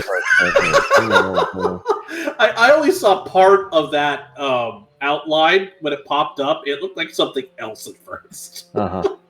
Then, how about how far? So we're close to the Tempest War, or like around here. And this dude got away from the old wood and is up here. He said after something about hanging a out with the bear. tower. Yeah, the tower in the old. We're like Do you around have anybody here. that can make some sort of check to recognize what tower he was maybe talking about? Like Yeah, maybe what I- History. history or something? Yeah, Oh. sure. I mean, I feel like this would be Can I- something that Maya can would I- know about having lived in the old wood. Yeah. Yeah, so- you can. You'll provide Sibo with advantage. Yeah. Okay. Sibo, there is a tower roughly between, I would say, the Dead Falls and the Sour Vintage. Yeah. So somewhere around. Yeah, that guy traveled far. Damn. That guy traveled real far. Yeah. So somewhere around. Let me get the pencil out. Somewhere around here-ish. We somehow made it all the way up here. Yeah. You missed the Tower Vintage real bad. Went through the mountains. What? Listen. Cocaine's a Listen. hell of a drug. I'll do it this way, Listen, then I'll- yeah. listen. Okay, it can happen. It's Yeah. If you've ever been to Washington D.C., trust me, Mhm. it can happen. Maya was it? Yeah. Or just skeptical. Maya was he seemed like he was telling the truth. Maya, Sibo, and Julian, this man could not have lied to you if he tried. You know every secret, every hidden desire. You should have seen his childhood. Oh, Yeah. Did those that rolled nat 20s on that insight, did they get any boons or? We don't do out of combat boons and consequences anymore unless you are succeeding at a cost. Sure. Simply because the tables didn't make sense, and I didn't feel like building even more tables. So that's the main reason. Sure. So we grab him and bring him to the temple. The Give him a rip. the tower was known as the Autumn Tower, and there you go. There you go. yeah, and it's rumored that around the tower it is always the season of autumn, which is awkward because there really isn't a winter in most of Thylea. So like autumn is kind of a stretch, but basically the leaves kind of change colors. Think about falling off, then they fall off real quick, and then immediately spring comes. Crazy. Okay. Yeah. Which is real bad for the winter wind, He's like, man, how am I supposed to be cool when we don't even have winter? You know what I'm saying? Like, That's why Yeah. he went. That's why he went to a. Does anybody else think that his Vintage. story? That's why he went into the wine business. That's right. Damn it, that's cool. yeah, that's right. Damn. That's cool. Damn. Speaking of Boreas, this man's story seems to indicate perhaps one of the winds. Yep. Talk Yeah. of a woman with an instrument that was able to enchant. Enchant men. Oh, well, At the very that might be least, a I bit of a think we should bring problem. him to the temple. Kara, do you know any the? Oh yeah, it's definitely Uria. It's definitely Uria. Okay. So So, Yeah. Anything we should know about her? the instrument, does it just attract, control men or? oh no, the the Euros lyre, it's sort of in the hands of a divine being or divine adjacent being. It sort of could unhinge the inhibitions of mortals who listen to it. So Sounds Yeah. like that should be Kind of a the one trend. going into the wine. only the prudest and the most stoic and strong of will could resist the sweet dulcet tones of the Euros lyre. Yeah. Well, someone might have to knock me out then if we go after this. Yes, we definitely can't bring Julian on this adventure. Like, it was kind of an awkward birthday present. I was like, Dad, this is kind of rapey. And he's like, no, you like partying. I thought it'd make you go to those raves. And it was such an awkward conversation. Does Vulcan not understand consent? Is it a foreign concept to him? He's from He an tried. earlier. He's just from an earlier generation. No, They made him ruin I don't sign a want contract. I don't want the he's problematic, hand wave shit. He needs to understand. I had this talk with him. He hasn't made an item like that since. Okay, and I had this one locked up in a cabinet. But Uria, we were having a party after a show, and I was like, yeah, girl, check out this. What? And I may have bragged about what it could do, and she seemed really into it. And I was like, I don't know. It's bad vibes off of this thing. This is probably the most evil item I own. And then she's like, okay, I'll totally forget about that. And then she winked at me. Oh dear, not the wink. Yeah. So she's a bit of a loose cannon. Like the other two winds that you've met, they're pretty stable. But Uria's very much like wild. Like she's very unpredictable, very fiery. She's an Oread, so she's like a earth spirit, but she's also like descended from a long line of volcanoes. Oh, so she's hot. Yeah. That's it. Well, all this is going on, Sibo's literally trying to pick this guy up and put him on the raft. Okay. With your 4 strength score, it is a burden. But the others finally see your struggle and they go to help you. Does anyone treated this man's diseases or no? Yeah, I just dropped 5 Lay points on hands. lay on hands. And Oh, okay. You did your lay on hands. Oh, okay, fantastic. All right. As you do that, and the power of Valis flows through you into this man's leg, you notice, even though she wasn't there a second ago, Kyra smoothing the man's hair back from his forehead and whispering to him, "Don't worry, the goddess Kira is here for you." And then she kisses him on the forehead, and she gives you a thumbs up. Wow. Nice. All right. Well, I don't really grant like healing stuff, So, anyways, wow, this is good. I guess we don't have to go get the boat because there's no way you could just leave this lady stealing people for her personal harem. So, guess we'll have to wait on the boat. It's fine. It's not like it's going anywhere. So, We should go to the Sour Vintage at the very least and see sure. Yeah. Of course. Yeah. what's going on. So Yeah. first temple, then Sour It Vintage. could take weeks to find this tower, I guess. So I don't think it Alright. will take weeks. I think we can Maybe. find it readily. might take weeks. I don't know. You want it to take weeks. No, and I want you to get your boat and fulfill your destiny. I want you to complete your fourth labor. I want you to set sail into the Cerulean Gulf. I want you to find secrets and powers that will allow you to combat Sidon and Lutheria and save the world from imminent destruction. That's what I want. But Sibo's you know, trying if to push it the does boat off the shore. if it does take 3 or 4 weeks to find the tower, I mean that's unfortunate. But you know, I mean, there's Again, still Julie time. just raises an eyebrow. Oh, while all this is going on, Sibo's now trying to push the boat off the shore to try to. Okay. All right. As you do, many river fish are biting at your furry feet and slapping you with their tails. Damn it!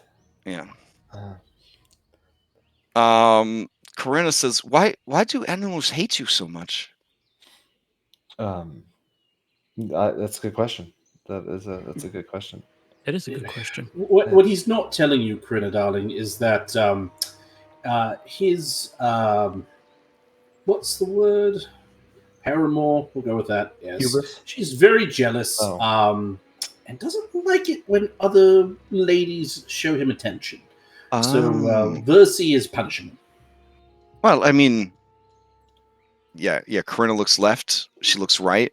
And she leans into you, Julie, and she says, "Well, if the worst she can do is bite him with a fish, I mean, that's pretty good." I think she's being proportional in her anger. Oh, okay. So I think if because all Kyra patted him on the head, said she loved him, so he's being slapped by fish. I think if he took you out to dinner, I don't know, attacked by fire ants. Out to dinner with Sibo. He eats gross food. How do you think I feel? I've been living with him for a while. Anyway, ugh. I'm just saying. Hypothetically, if you were into him and went out to dinner with him, that would be on a scale far worse, and the punishment would be again far worse. She looks physically ill at what you're talking about, and she makes an excuse. She's like, I need to check the lines, and she stumbles away. God. Okay, great. Not the first time I've gotten that reaction. I mean, you're an old man who eats gross food. You're also a man, and she's into ladies. There's a lot of things not working out here. So I'm an IRL. Sorry, I thought. Okay. Fair. No, I'm kidding. It all worked out in the end. It all worked out in the end. You got to be a trophy husband. Come on now. Yeah, exactly. Come on, you're living the dream. All right. Coaching Little League. Yeah. Exactly. White bread America, corn fed, etc., Rice etc. Krispie treats. USA. I do actually want some Rice Krispie treats. Yeah. All right. So let's move it along. You guys arrive at the Oracle's Temple, of which I finally found the art for. Not that I made up these encounters to delay you; they actually were planned. There we go. So you guys arrive at the Oracle's Temple. The hot springs and the geysers are gushing. There's a misty kind of steam in the air. It's humid AF. As you make your way from, I guess, wherever you park the boat, it's actually not too far to the springs and pools surrounding her temple, and Versi herself. Is the intention to spend the rest of the day here, and then head out in the morning? I think so. I thought that was the Okay. I thought that was the plan. I don't want to speak for everybody else. Yes, that's what's happening. All right. Sounds good. Sounds good. Okay. So are you going to go grovel for a bit and then give her attention? I don't know about you, Julian, but I have never had to grovel. But yes, probably. Sibo stands up straighter. Struts into the temple. I'm home. Okay, yeah. So as you walk into the temple, the many temple attendants that are there see the champion of Versi, and it's a very like Tyrion Lannister when he's being well respected in the show situation, you know, where he's very small and cute, but also very dangerous, and like all the people are like, "Ooh, respect," even though we didn't respect you for most of the show, but now we do Right, yeah. because you've come into your power. Yeah, it's kind of like that. At this point, I keep Fortuna away because I don't want Sibo to threaten to cut off anyone's manhood and feed it to the goats. Fair enough. Fair enough. So the attendants who help with prophecy and other duties as assigned at the temple, they are throwing like beautiful flower blossoms in front of you, so that you can like walk on flower petals as you make your way down the stairs and into the temple proper. I may never leave. Where you do see your patroness's dad, who happens to be the BBEG for the entire campaign, has a big old statue, the big old daddy statue, standing in the shadow of her father, the campaign's BBEG, is your patron, Versi. She approaches you and she bends a knee and she embraces you. Embrace her back. Okay. She gives you a kiss upon each cheek and your forehead. And then she stands back up. She is a mighty 5'2" but she towers over you. 2 full feet. Makes a difference. Yeah, she looks down at you and says, "You have done great deeds for the people of Mitros and Thylea. And you have done an adequate job of spreading my name and increasing worship to me.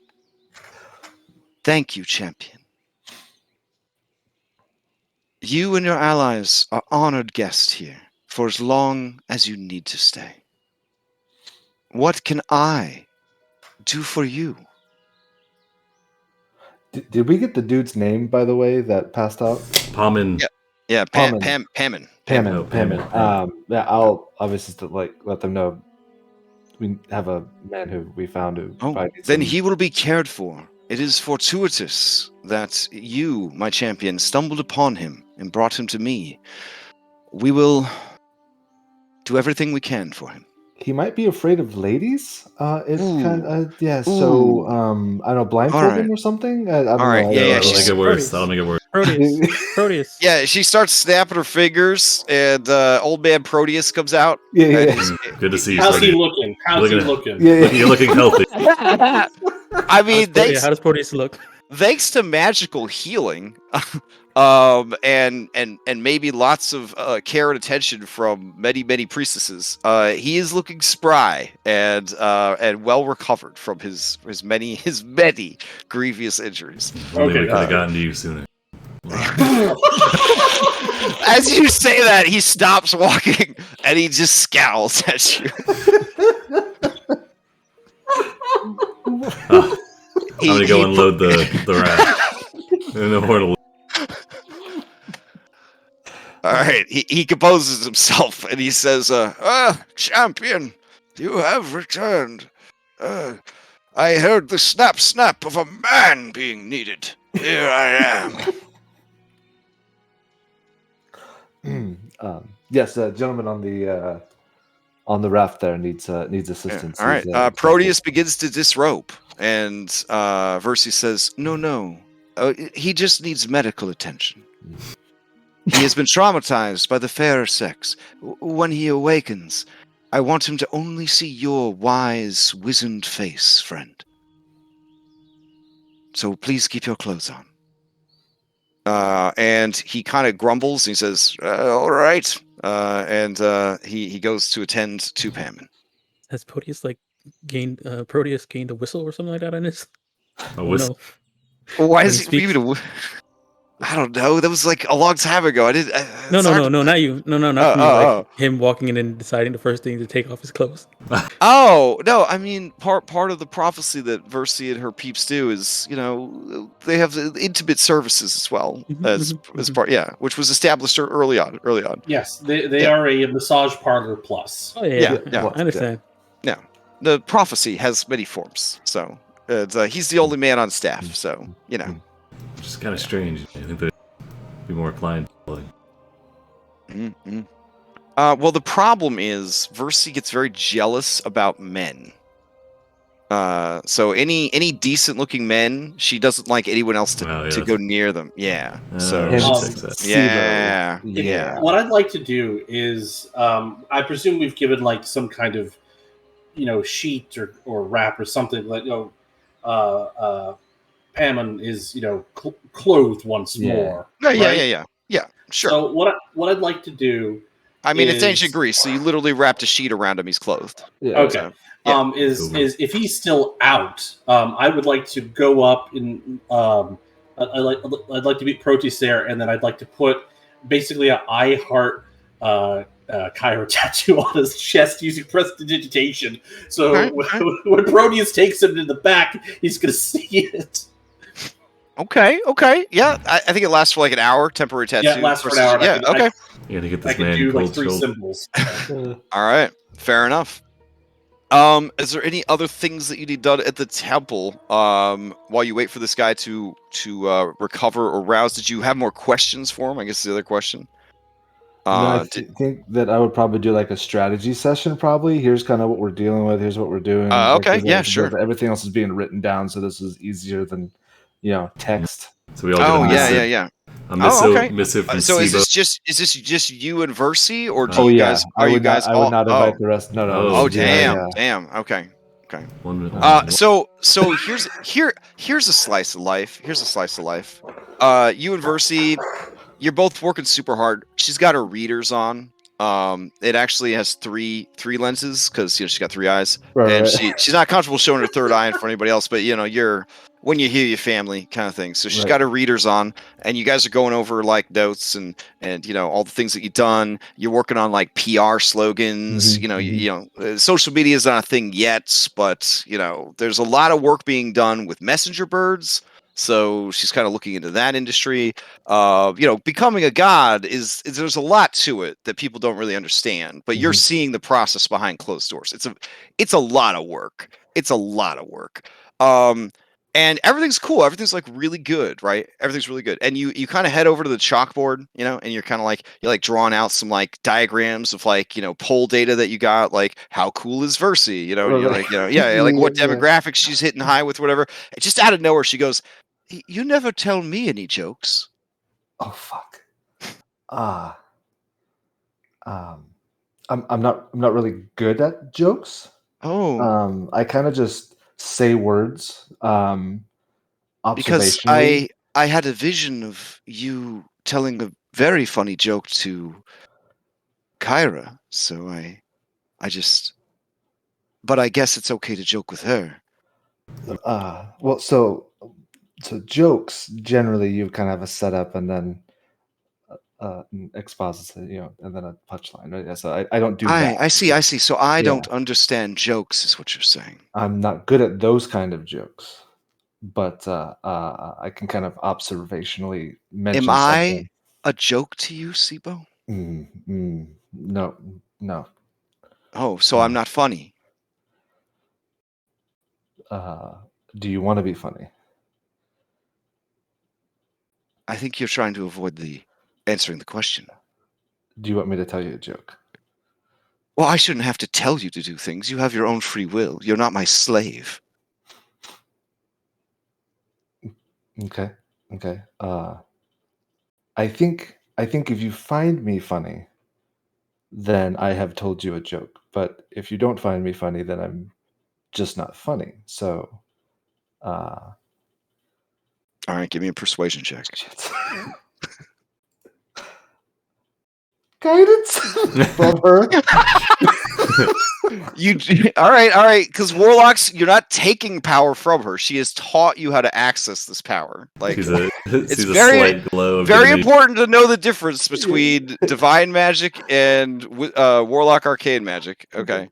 All right. That seems to smooth her over, and she says, "Oh, I see. So your humor is more situational. I just need to be more intuitive to the dry humor you might be presenting." Yes. Okay, carry on. And you feel that you may have just saved your own life. Okay. I actually I stop and I go, oh here, knock knock. Oh, okay. She tries to hide her delight that you are telling her a joke. Because even though she knows that she's manipulated you into telling her this joke, she's going to try to pretend like you're doing this without her manipulating to do it. You know what I'm saying?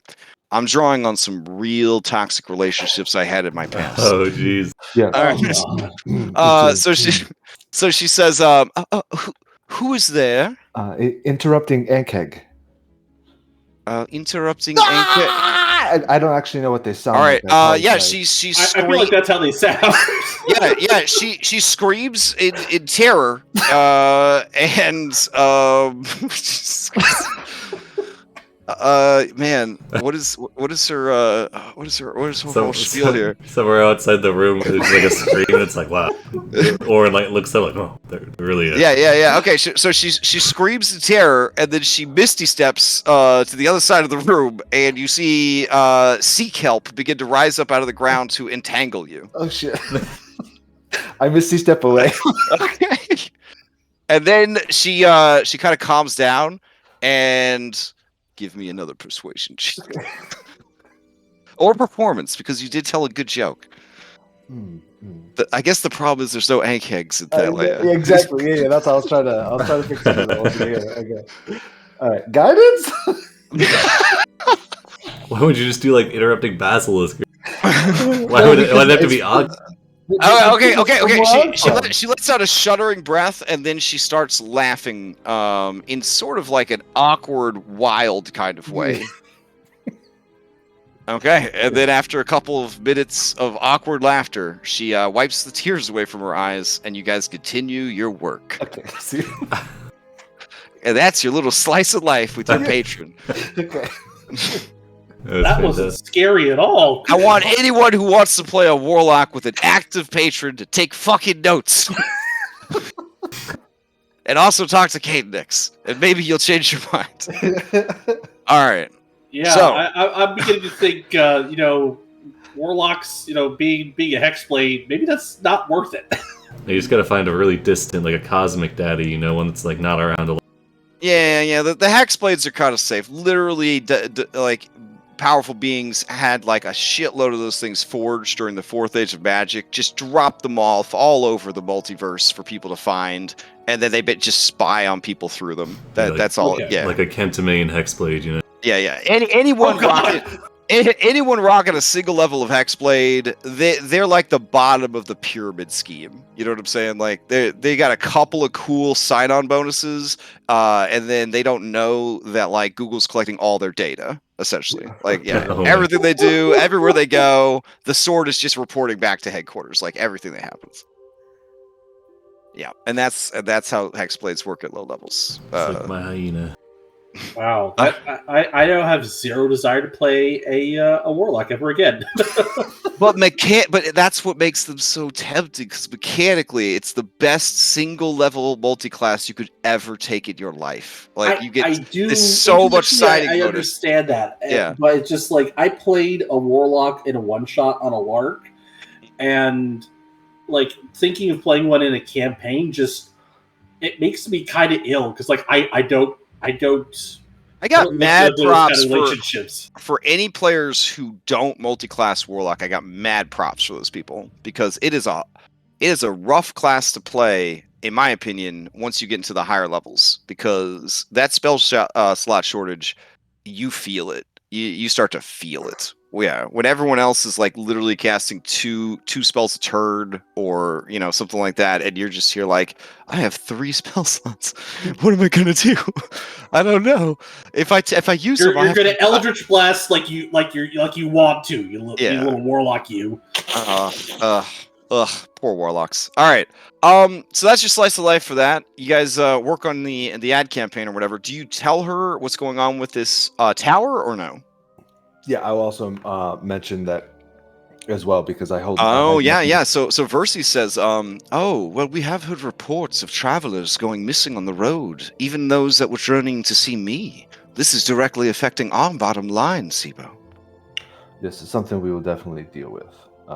The bottom line of faith. Oh, yes, I understand.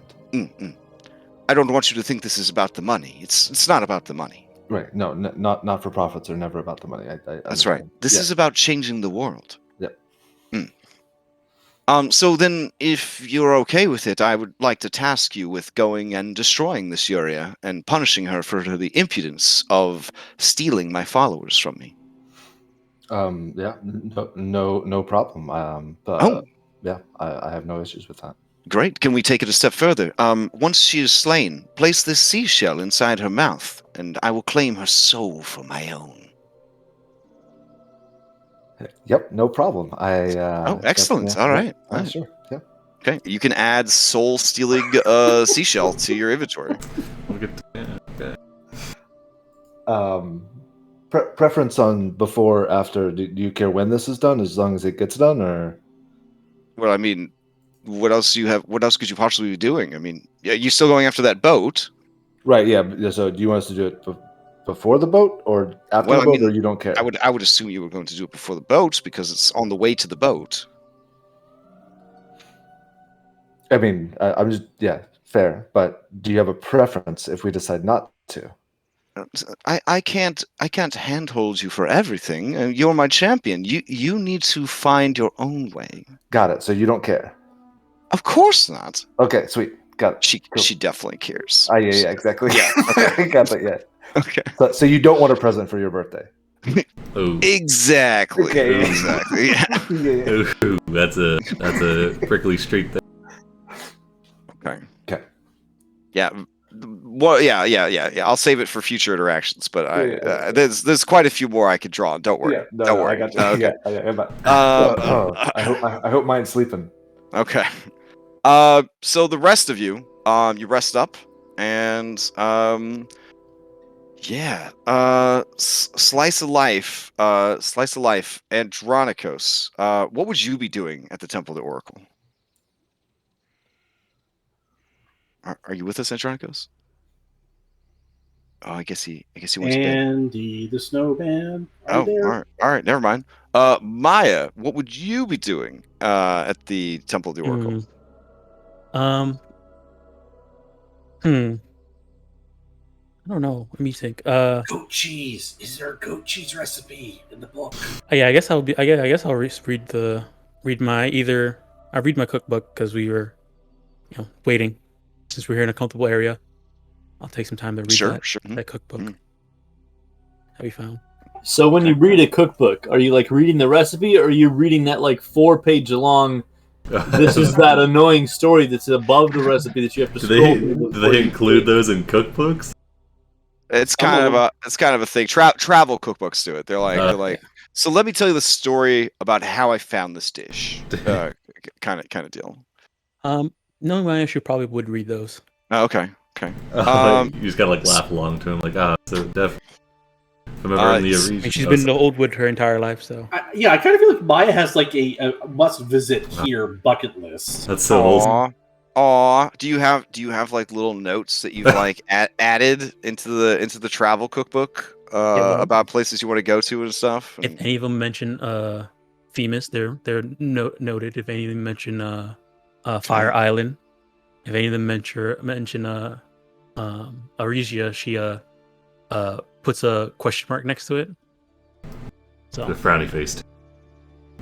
There is a Themis recipe that is a bit horrifying. It is the stew of strength, which does involve boiling down the testicles of strong male slaves who have outlived their usefulness. Okay. Yeah. Dungeon oysters. You guys never had dungeon oysters before? So as you're looking at your book in this personal time, Kyra sits down next to you, and she says, what you got there?" It's a cookbook that Julian found for me. So you're branching out to more than Hot Pockets. Well, yeah. I gotta learn something more than that, right? And maybe if whatever I learn, I can help, with Hot Pockets as well. She kind of looks at you. She says, "Do you? How do you?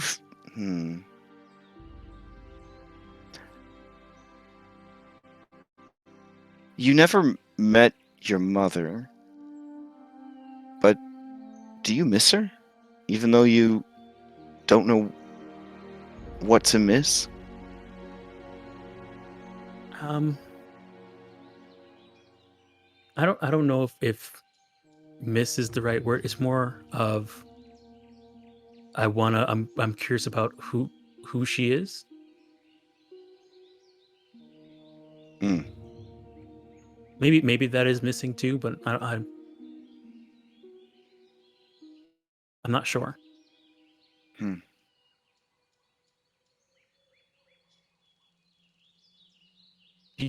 I know your mother passed away. Do you miss her? Um, I mean, yeah. What was it like growing up with your mother? She was the center um of the universe. She we just all sort of orbited around her. When she went to heaven, which sounds really dumb, but I guess when someone literally does it, I guess it's not that dumb. But when she left behind the mortal world, when she died, we all kind of fell apart. So I see. I mean, I got real mad at Andronikos for the things that he said, but I mean, he wasn't wrong. Well, I mean, you usually only would get mad to something that's correct and something that was wrong, right? Yeah. But so Maya, you have a kind heart, which is, I'll be honest, kind of weird, because you were raised by the Druids of the Old Wood, and they're pretty hardcore.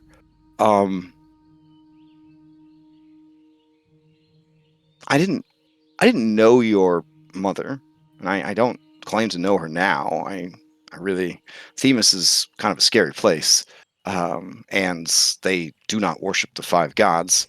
The ones that do basically have to flee to the mainland, and almost all of them are either they're into Valis, because Valis. Anyways, from what I understand, though, before this madness took your mother, or whatever is ruling Themis now, even before that, she was a terrifying woman. They are terrifying people.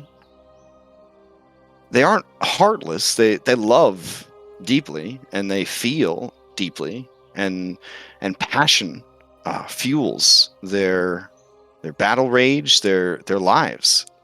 But they are a cruel people.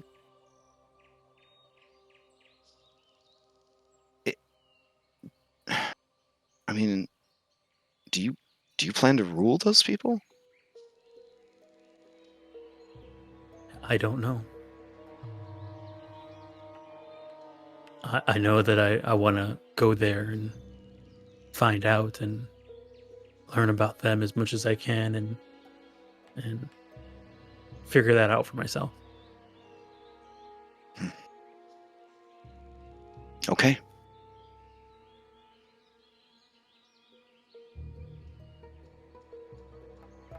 I'll let you get back to your book. And she kind of puts a hand on your shoulder and stands up.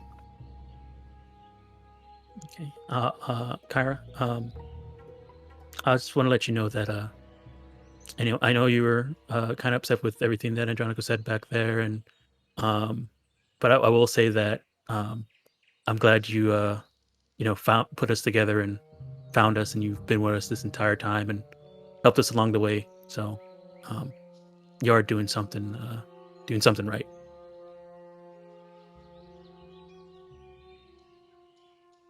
You can see her bottom lip kind of quiver a little bit, and her eyes sort of glisten. And then she says, "I'm just doing my part." So just keep being you. I think we'll be okay. When you say "you too," she kind of scoffs a bit, and she kind of turns and begins to walk away.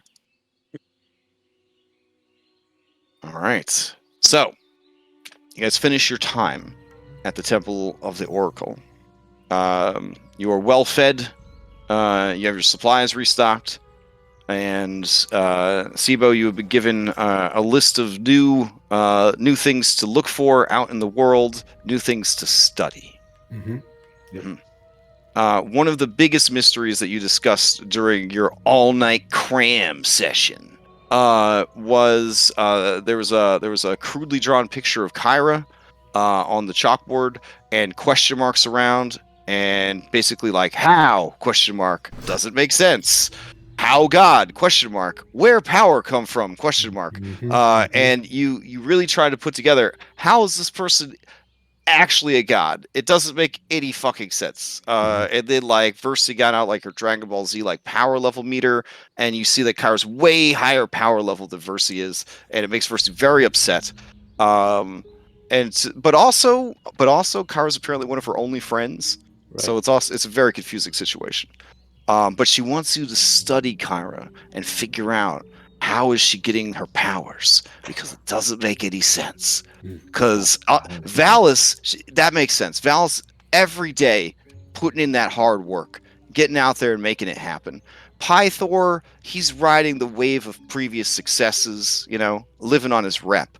But Kyra's never done anything, like anything worth mentioning. Like it doesn't make any sense. Like everybody has music. She didn't give music to anyone. Birds have music. Everyone's got music. That's ridiculous. You can't be the god of music. Music belongs to nature. Like, what exactly does she do? Yeah. So this is, of course, behind closed doors. Right. Yeah. Okay. All right. So all this, like, fresh in your mind, barely getting any sleep. You step outside and you see Kyra in the morning sun. She is eating a pomegranate without preparing it properly, just like skin and all. There's blood, pomegranate blood is all over her face, everywhere. And with her other hand, she's just working like in her nostril, like trying to get like one of them early morning boogies. You know what I'm saying? That like blocks your. Yeah, and she kind of looks at you, and with a mouthful of pomegranate, she says, "Oh, Timo," and then she manages to hoink the giant booger out, and she flicks it away, and she offers you the rest of the pomegranate. I take it. Okay. Ladies and gentlemen, my mother. Yeah. I start to study it. I want to see her teeth marks, her how did she chew? You get out the calipers. You like measure all the bites and stuff. Okay. Fair enough. I'm gonna get my abacus out for some fucking reason. Okay. Yeah. And just start. Yeah. All right. So you guys hop back on the rafts and you continue your journey. It's beautiful. All right. Unless anybody had any other business with Versi and the Oracle. No? All right. Would Versi have like lost her shit if I like doodled on the statue of Sidon? I presume so. Yes. I'm not saying I did. I'm just saying I would have. Your innate ability to have advantage on divine beings. As you look at the statue and contemplate it, you feel that your life is in danger. I restrain myself then. Okay, fair enough. I go grab Lori so we get a couples massage. All right, yeah. Bothering me. Fair enough. Proteus is there for you guys, so Says, finally, I get to put these skills to work. And he cracks all of his knuckles and gets started. All right. So here's the problem with going to the Sour Vintage via canoe, via raft. Instead of a nice straight road like you would normally take, you are going all the way up and then all the way back down. Now, the rafts are very heavy because you had to make really big rafts for your big boys. So, smaller rafts you would have been able to carry over land, but carrying these guys over land is going to be a misery. So, do you just eat the cost and sail all the way up and back down to the Sour Vintage? What's the time difference? I'm going to have to. If you went overland, it would be like 2 days, but you'd have to basically abandon the rafts, or you'd have to, I guess, skeleton crew the 3 rafts so that you guys could what walk, would it, What would it be to take the raft to here and then just walk it across this short area? That's the misery I am describing. Okay. Yeah. Nah, just say. Okay. Maybe we'll see. It's gonna be like it's gonna be like 3.5 days as opposed to 2 days overland. Yeah, that works. All right. So we're gonna do one check to cover all the days. So a survival, a perception. In that case, I'm gonna use an inspiration. Okay. All right. I'm glad I used an inspiration. Corinna grumbles to herself that she never gets the inspiration. It's not fair. I have a thing on my inventory called Corinna Favor. Can I spend that for Corinna to have advantage on this? Sure. Okay. I show Corinna my character sheet where it says 0 out of 3 next to inspiration, and then just shrug. Oof. Maya, even with your help and encouragement, she does a terrible job. Andronicos not doing so hot either. I used my inspiration. Oh, you used your inspiration. Okay, Andronicos doing amazing. Sibo doing passable.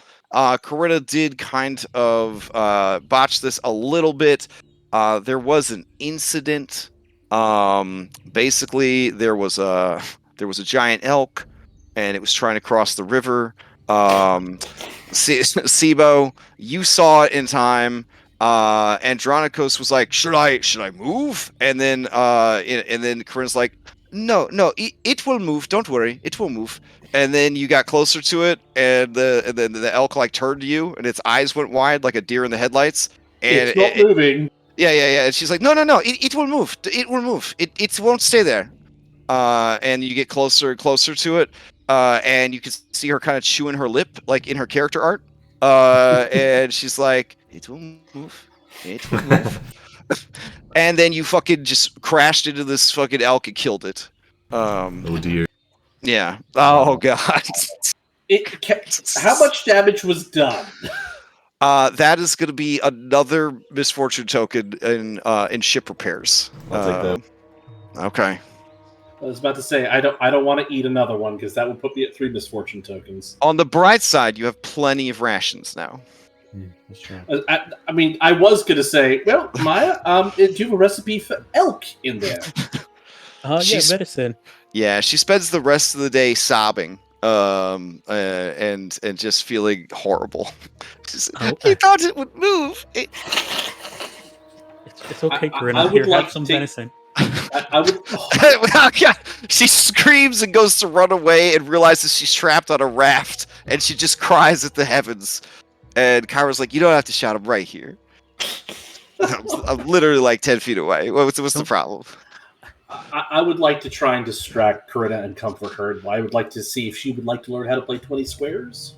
Okay. Oof. Give me a persuasion check. I kind of view Corinna as a jock. I don't know if she'd really be into. Well, I'm trying to do something that would take her mind off of it. And even if she's like, I don't want to play that stupid fucking nerd game. Like, find something else that she would want to do. And then gives you a wedgie, a toga wedgie. Yeah. All right. Let's see it. Oh, okay. Yeah. Wow. All right. You make it sound way cooler than it actually is, which is kind of like the theme. That's kind of the theme for this game. And she's like, oh, really? So you move these tiles around and it only takes 3 hours? Yes, I know. Only 3 hours. That's incredible. Let's play. All right. All right. Kyra's like, takes out her little notebook from her sequin backpack. She's like, okay, piety down. Okay. All right. So you guys, that does cheer. Well, I have to ask, do you play fair? Do you intentionally lose to make her feel better? I will pull my punches and I will let her win. Okay, give me a but I'm not going to let it make it look like. Give me a performance, deception, sleight of hand. Any of those three will work. Okay. Oh yeah. She's like crying, like pumping her fists in the air. She's like, "Oh, I won! I won the game of the gods! Oh yes, yes! Ooh, next time I see someone, I will challenge them to this game because I am that good at it. Oh yes." And the challenger doesn't get to name the stakes, so this would be a very dangerous thing for her to do. I will point this out to her. Oh, okay. Say, well, be careful about that because the person you challenge, they get to name the stakes, and might not like the outcome. And you know what? Sometimes people just need to be stabbed in the dick, and you're very good at that. Okay. Then I will pretend to not be a master of this game. And then lower them into challenging me. There you go. Ah, I am clever now. Yes, much like Kyra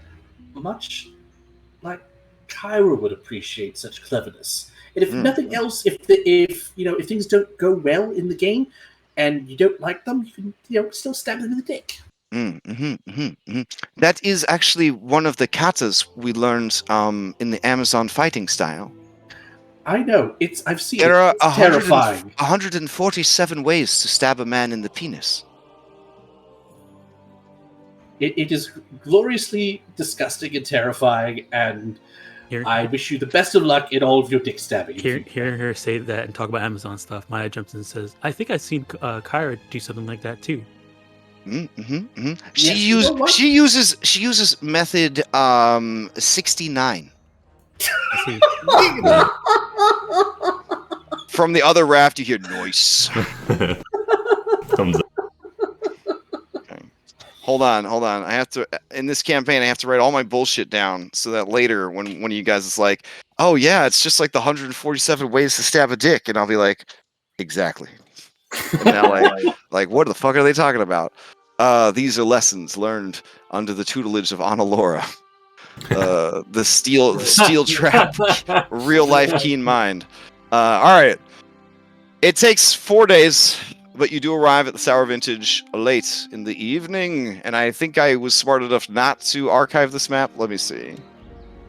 Hey, it's like every session that Terry's like, "Oh hey, do you remember this obscure thing you said 2 years ago?" And I'll be like, he has like the item in his inventory with like notes in it. It's so the awesome. best example of a long campaign was at the Cloud Casino when Bubbles started wagering shit from like the third session of the campaign. He was just like, "Well, I throw this down," and I'm like, "Wait a second. Isn't that from like the third session?" He's like, "You're damn right. I'm going through my character sheet. I'm throwing everything down." That, and when we actually audited Clacksmith's inventory, that was another amazing moment. All right, let's see. We got a broken Orin. We got a Maya, Julian. Let me Okay. check if I've been getting points in my cooking for all this. All right. Let's see. I don't want the world to feel too static. You know what I'm saying? I don't want to feel too static.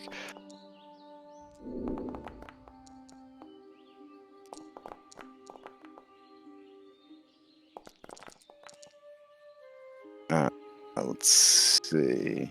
I was rolling for 4 days worth of Battle Axe training.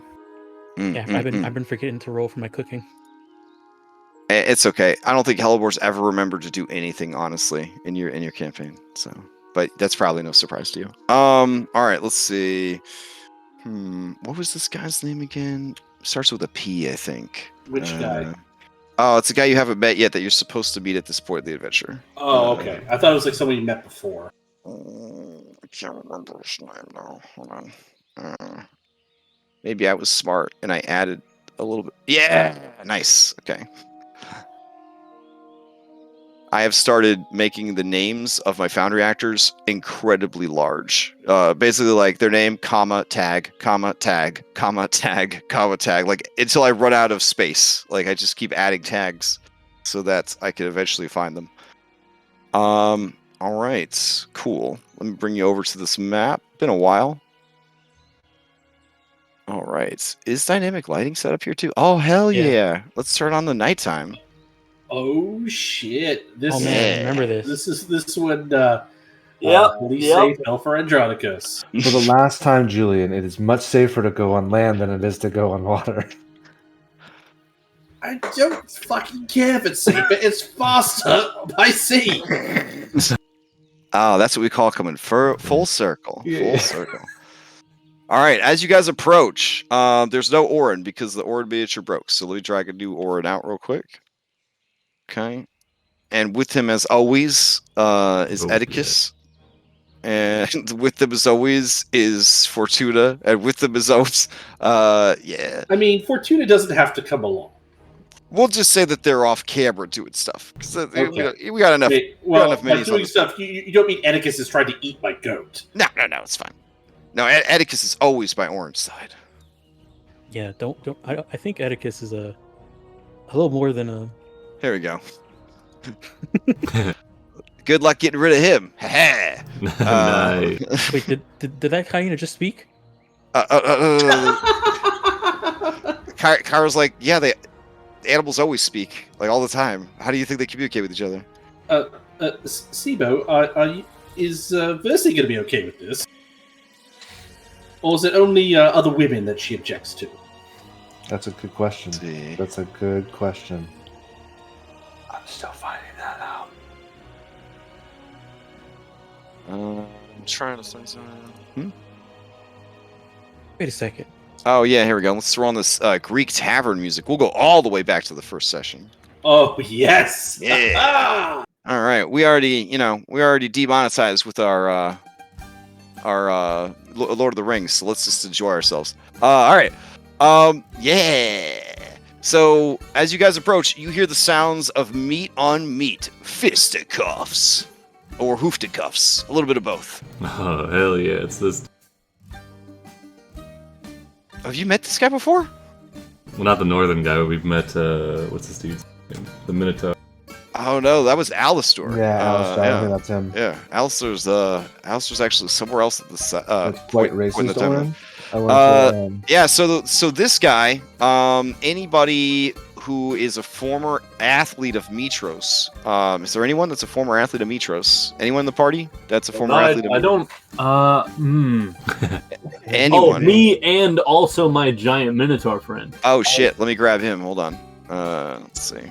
I feel like Tycon would have tagged along for this one. Well, literally everyone's here, but I just don't feel like dragging out all the minis. All right. So Tycon gives you a shake, Andronicus. He says, "Oh my gods! Look! Do you see that? Andronicus, look! It's Folon." Andronicus, Folon's kind of like the Michael Jordan of his era. You know what I'm saying? He's like the dopest athlete. He is a centaur. He is insanely handsome. And he's won so much gold medals that he could have built a fortress out of his gold medals. Does he wear saddlebags? He does not wear saddlebags. He does wear this dope fur-lined vest, though. All right, yeah. So these two are just beating the shit out of each other, and then Folon just straight up with his human arms picks up this Minotaur, and then he does like a Zangief 720 like spin pile driver, and everything slows down, and you hear ooh ooh ooh ooh ooh ooh ooh ooh as the Minotaur is just KO'd, and everybody cheers wildly. What's the Thylean version of golf? Oh man, probably just 20 squares. I lean over to Tycon and I hear he went on to have a mediocre 20 squares career afterwards. Oh yeah, oh yeah, it was terrible. You know, he hasn't retired though. He's he's come back. Yeah, he just got into 20 squares in the off season. Do you think he'd recognize us if we go talk to him? I think he would recognize you.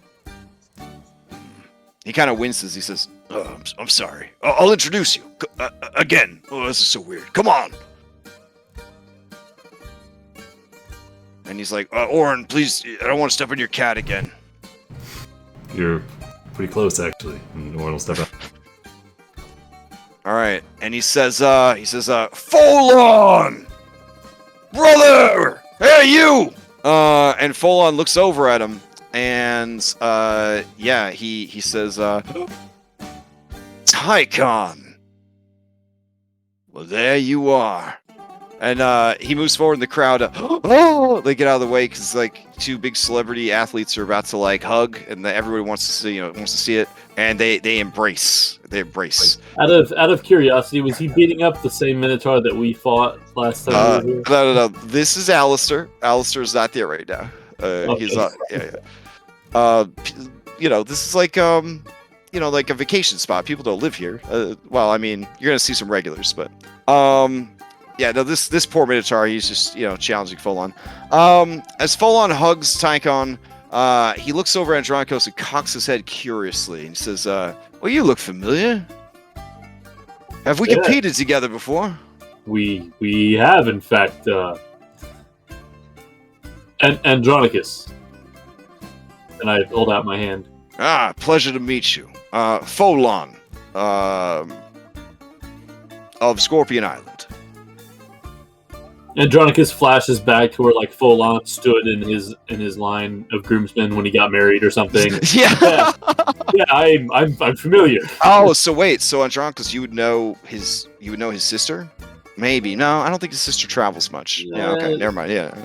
You've probably heard him talk about his sister. Yeah. So, yeah. Okay. Yeah, he says that he's told you his sister is the most intuitive person in the whole world, that they thought for a while she might have like mental powers, like the power to see into someone's mind and soul. That's how intuitive she was, which he said was kind of problematic because it got her into some bad situations where she basically spilled people's secrets without meaning to, kind of deal.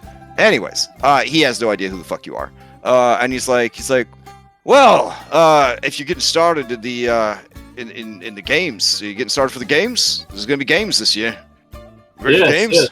I believe many of us in this little party here plan on taking part. Andronicos, give me a insight check. Also, anyone that's watching this exchange, give me an insight check if they would like.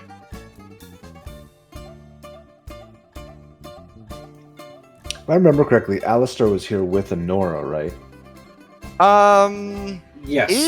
Yeah. Because she was sponsoring him for the games. That's right. Yeah. Okay, yeah.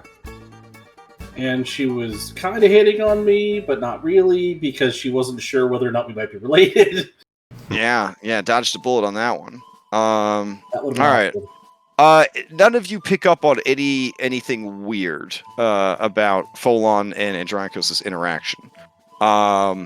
All right, so Folon says, with a kind of a sigh in his voice, he says, is there anyone else?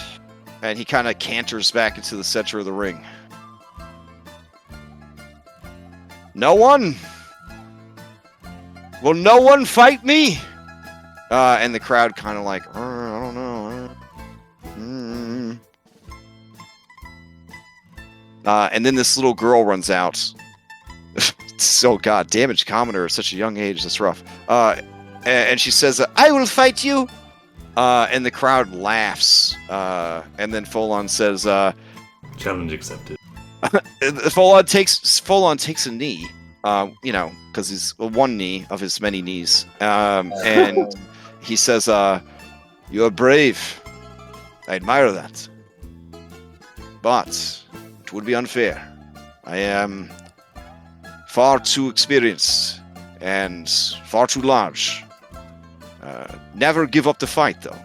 I plan to fight till the day I die. And when you come of age, I hope to see you at the great games, that we may do battle together. And then he takes like a dope necklace off of his neck, because he's got like a bunch of dope necklaces, and he puts it around her head, and her eyes are wide with wonder, and she says, I will train every day, Folon. Every day. And then she runs off to train. Aw. Wow.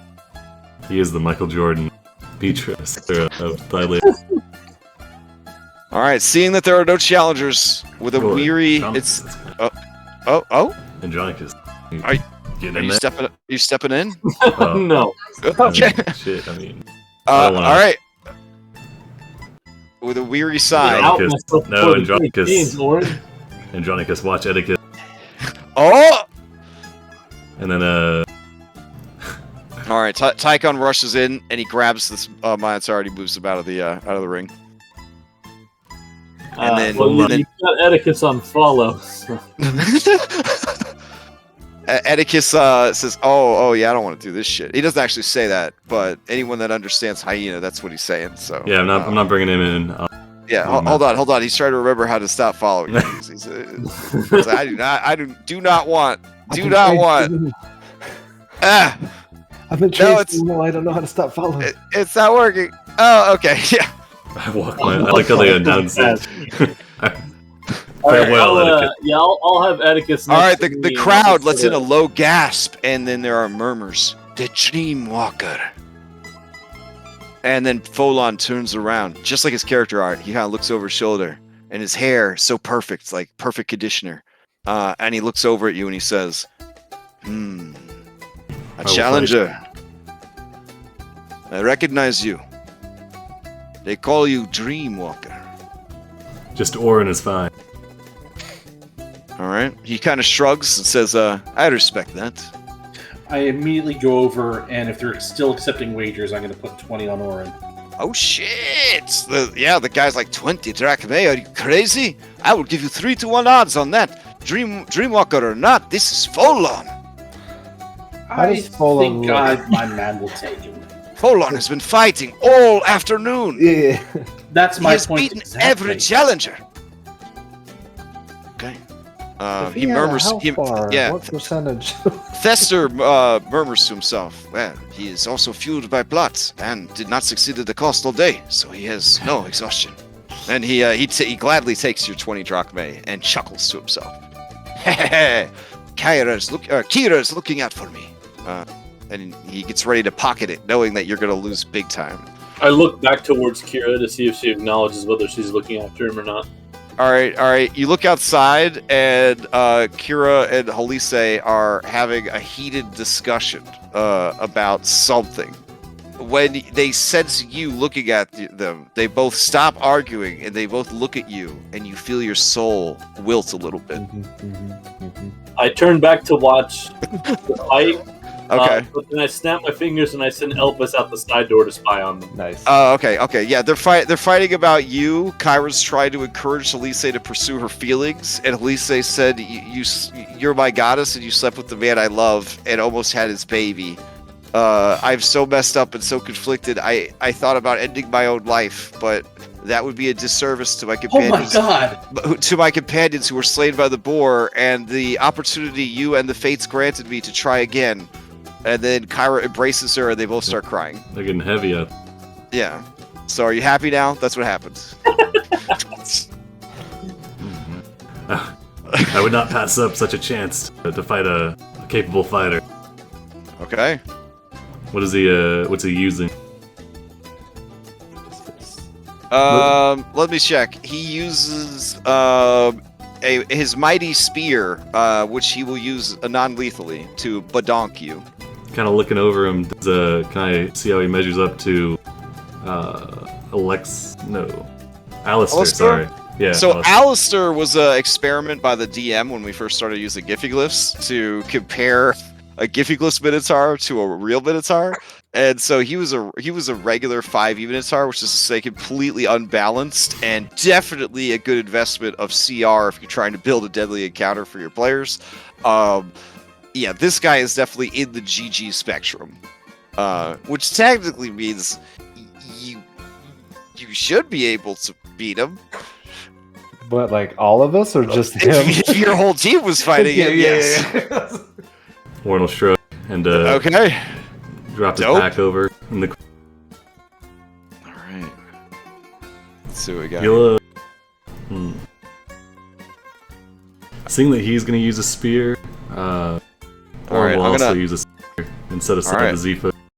I'm gonna pause, and then I'll put this music on Groove It 2. Actually, does he use a shield with his spear? He does not use a shield. Okay. In fact, his only armor is his muscles. Nice. Which is no indication that he's a barbarian, because NPCs are different than PCs, and GG NPCs, they don't give a shit about nothing. Nah. So, As Oren's getting set to fight, I'm gonna try and get his attention and give him a wink. Okay. Oren will shake his head. We'll have a clean fight here, and but Oren will use the Zephos action. Oren. Don't wanna. Maya calls out to Oren. Yes. Would you like to be on even size ground with him? No, I will fight him as I stand. Okay. But do you want to stand taller? He will, but I mean... Yeah, full on. You can tell he's just straight up listening to you turning down, essentially, drugs before the match. And each time you do, you can see that his esteem for you rises. I mean, I'm gonna get creamed, but I don't care. It's fine, it's fine. You want me to shoot him in the back with Eldritch Blasts? No, no. Oh my God. Okay. I'm just helping Everybody in the bar is like, wow, these are the heroes of prophecy. Yeah. There's rumors going around. They're like, they killed the Storm Hydra. They helped the gods themselves appease Sidon and his great storm. They saved the city of Mitros. They destroyed the Minotaur slave trade. Oh, you're forgetting. They reignited the fires of the Mithril Forge. They went down and fought a beast from the underworld, a great Cerberus, the likes of which the world has never seen before. There's no way that Folon can win. And then others are like, you Malakas, this is Folon of Scorpion Island. He is the greatest champion of all time. All right. I guess we'll roll this to some initiative. All right, I'll roll your companions into initiative because one, it's D&D and they should get a chance to do something. And two, they, some of them are a little sneaky, so they may try to, jump in on that shit. Yeah, Oren will quick slot switch his healing potion with the spear, and then he'll leave everything up. So he just has a Zephos, a spear, and some rope.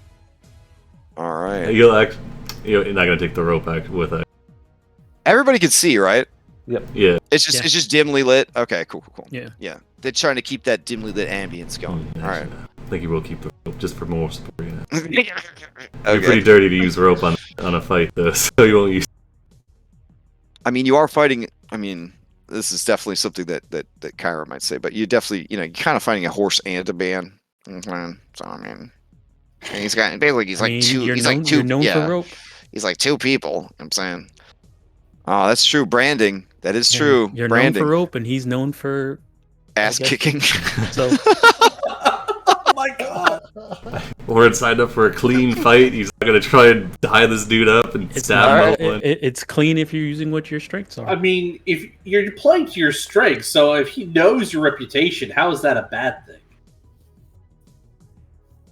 Like, if you use rope, that's not a bad thing. If that's your fighting style. Does this? You're skilled with a sword? How do I, Dom? How do I make this Lancer initiative actually roll initiative? Was it an update or it's in the settings? Yeah, just in the settings. There's a button. There's a little checkbox that says allow initiative. Enable initiative rolling. Yep. Adds a button. Well, that helps. Okay. I thought you were some kind of wizard that discovered a great secret, but I guess reading is a great secret. So, yeah, I just didn't read until now.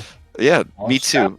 Me too. Do I need to exit everyone out and try again? Because I don't see the button. I think it. Oh yeah, you might need to exit out and put it in. All right. We'll try again. Good. Let's try again. All right. Let's see what we got here. All right. And there we go. Ka-cha. And now there should be a little button under your name for Who rolling. did I miss this time? 1, 2, 3, 4. Tivo. Oh no. Oren. Oh yeah. Okay. Boop. All right, yeah, there's a little die under our names. Cool. Now, is there a way to auto roll it for all NPCs? Oh, I don't know. Maybe. Yeah, there is. It works. Oh, there is? Yeah. Awesome. Okay, perfect. Best popcorn mod. All right, there's a complication already. Oh my God. Jesus. What could it be? Press the flow of combat shifts the entire battle at a random. Oh, perfect. All right, so You get in. You get. Oh wait. Oh, that's good. It spills I'm out gonna into the cast floor. shift the battlefield. 30 feet! Okay, hold on. We could make this work. All right, Jesus, don't be a bastard. Here we go. All right, so 1, 2, 3, 4, 5, 6, 7. Okay. Damn, this is gonna be expensive. All right. Seeing how strong you are, Folon charges. And the two of you stagger back and smash through the fucking wall like the Juice Golem of legend out into the fucking street. That's how much this man wants to fight. Oren, you sense in that tackle through the fucking wall, which I'm gonna have you both take some damage for that. I think going through a wall. You sense that this guy's got a lot of issues he's dealing with right now. It is a nice night. Under the stars, we'll fight. Everyone screams like, "What?" Like this is the craziest shit they've ever seen. Like they cannot believe what is happening here. Okay. At the wall. All right, fair enough. All right, so now we'll start the fight. Begin combat. Sibo, you won initiative. What are you gonna do? I do nothing to start. Okay. What was the damage from the wall? Oh, okay. Oh, I thought you said you were going to give us. If not, I mean, I'm fine with it. Oh yeah. No. I was sorry. I was checking something. Yeah, I'm just gonna say that going through a wall. We'll just say that's like a D8. There we go. No offense to like Italia or whatever, but you know it's. Oh wow. Okay. Yeah, you guys tear through, and somebody's like, "Oh, don't let Italia know." She is already on her way over. I'm gonna roll her to initiative. Nice. Okay. All right. So Sibo, who do you pass to? I'll pass to Oren. All right, Oren, you're up first. Okay. You get pushed out of the space, so you're not squeezing. Yeah, Oren kind of like bracing himself with the shield as he gets pushed through the wall. We'll recover, kind of bring the Zephos up, using the flat of it, kind of feinting once, and then going in for like a smack with the hilts, I guess. Yeah, go for it. 11. 11 does not hit. Yeah, he knocks it aside with his spear. Okay, that was the feint. Was it? All right, Nice. 17 for 11. All right. The 17 hits. Yeah. He takes 11 points of damage. Kind of like, I imagine this dude's got some crazy reach with a great spear and being a centaur. So he's trying to get in close to minimize it, kind of dodging under it, and then we'll bring his shield up and kind of brace it, and we'll activate his shield wall. Okay. Shield wall work on yourself? Yeah, it's a little buff to yourself, right? Yeah, it's a +1 AC. Okay. Just for me. All Or right. anybody else who has a shield. But. He's gonna steal for sure. Can everybody click on this initiative, or no? Only DM. Oh, okay, I have to do it. All right. So Sibo went, and then Fancy initiative. Oh, okay. We can add actions to people. Dope. All right. So Sibo went, and let's see. Undo activation. Oh man, this is sweet as hell. Okay. Wow. I know. Wow. So I'm gonna enjoy it for as long as I can, and know in my heart that it probably won't last. That's Foundry time. That's okay. Let's see. So you pass to Oren, and this dude's gonna steal. You hear the bloop of one Paragon action. All right. And this man is gonna look at you, and he's gonna say, "I like your spirit. I like your style." And he spins like a fucking helicopter. His spear, and he gets ready to bring it down on you. He is not possessed of a multi-attack, so you know for sure he's not that tough. He doesn't have a multi-attack. So here we go. Mighty Spear. Unless he has advantage, that'll miss. All right, so he's gonna miss with that, and then he will, I don't know, for dramatic sake, because arena fighter, he's gonna move around, like kind of reposition kind of thing. The spearhead slides along the metal of the shield. Dope. Okay. He will pass to I don't know, Maya. All right, Maya's gonna jump down from here, go over here, and stand next to Andronicos so she can see. Okay. All right, and then pass to Andronicos. All right, Andronicos.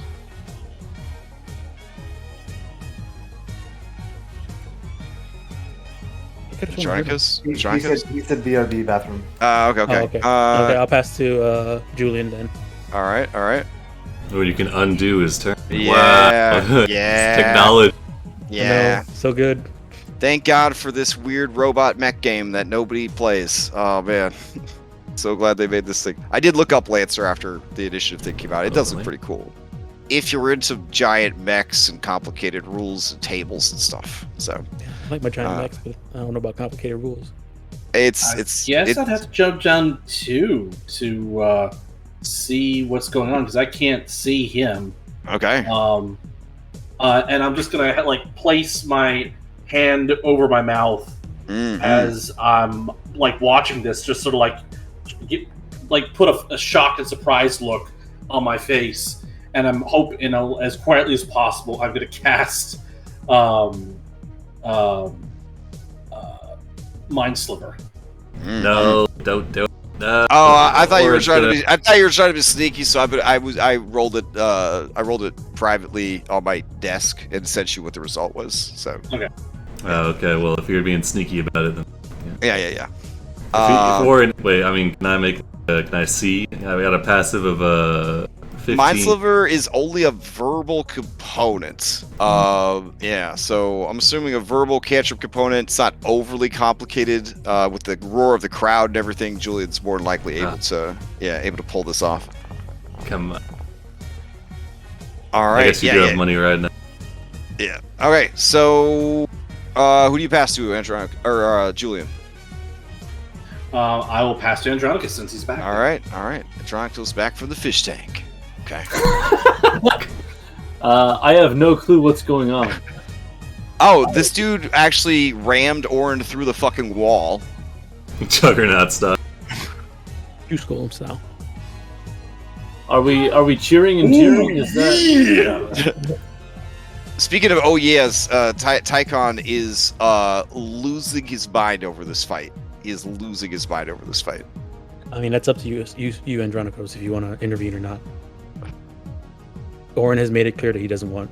Yeah, I mean, you could just straight up say pass. You could throw a little role play. You could be a dirty cheater. okay? But we're not using like cheer and jeer Pokemon battle. No. Pokemon battles. Yeah. Okay.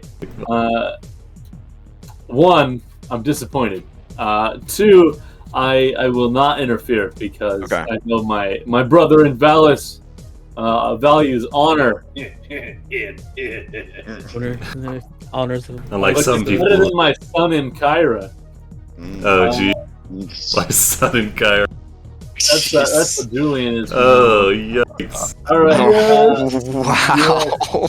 Yeah, I'm just gonna. All right, fine. Take your point of inspiration, Andronicus. There were many attempts tonight, but that was by far the most successful. I need some psychic damage after that. No, I'm still taking psychic damage off of oh dear when you ran over an elk with your raft. It was just right there. Okay. I feel like the second time that came around is funnier. Yeah. Well, the trauma's over. The trauma's over. So now we can all laugh about it. I'm gonna grab some bowls of wine and grapes, I guess, for Tycon and I while we're cheering. All right. I'm not even particularly cheering for someone. I'm just cheering for the fight in general. All right. Beautiful. I will then pass to. It looks like Atalia is all that's left, or Atala, the owner of the Sour Vintage. Why does Folon have two? He has he's an elite. He has a Paragon action.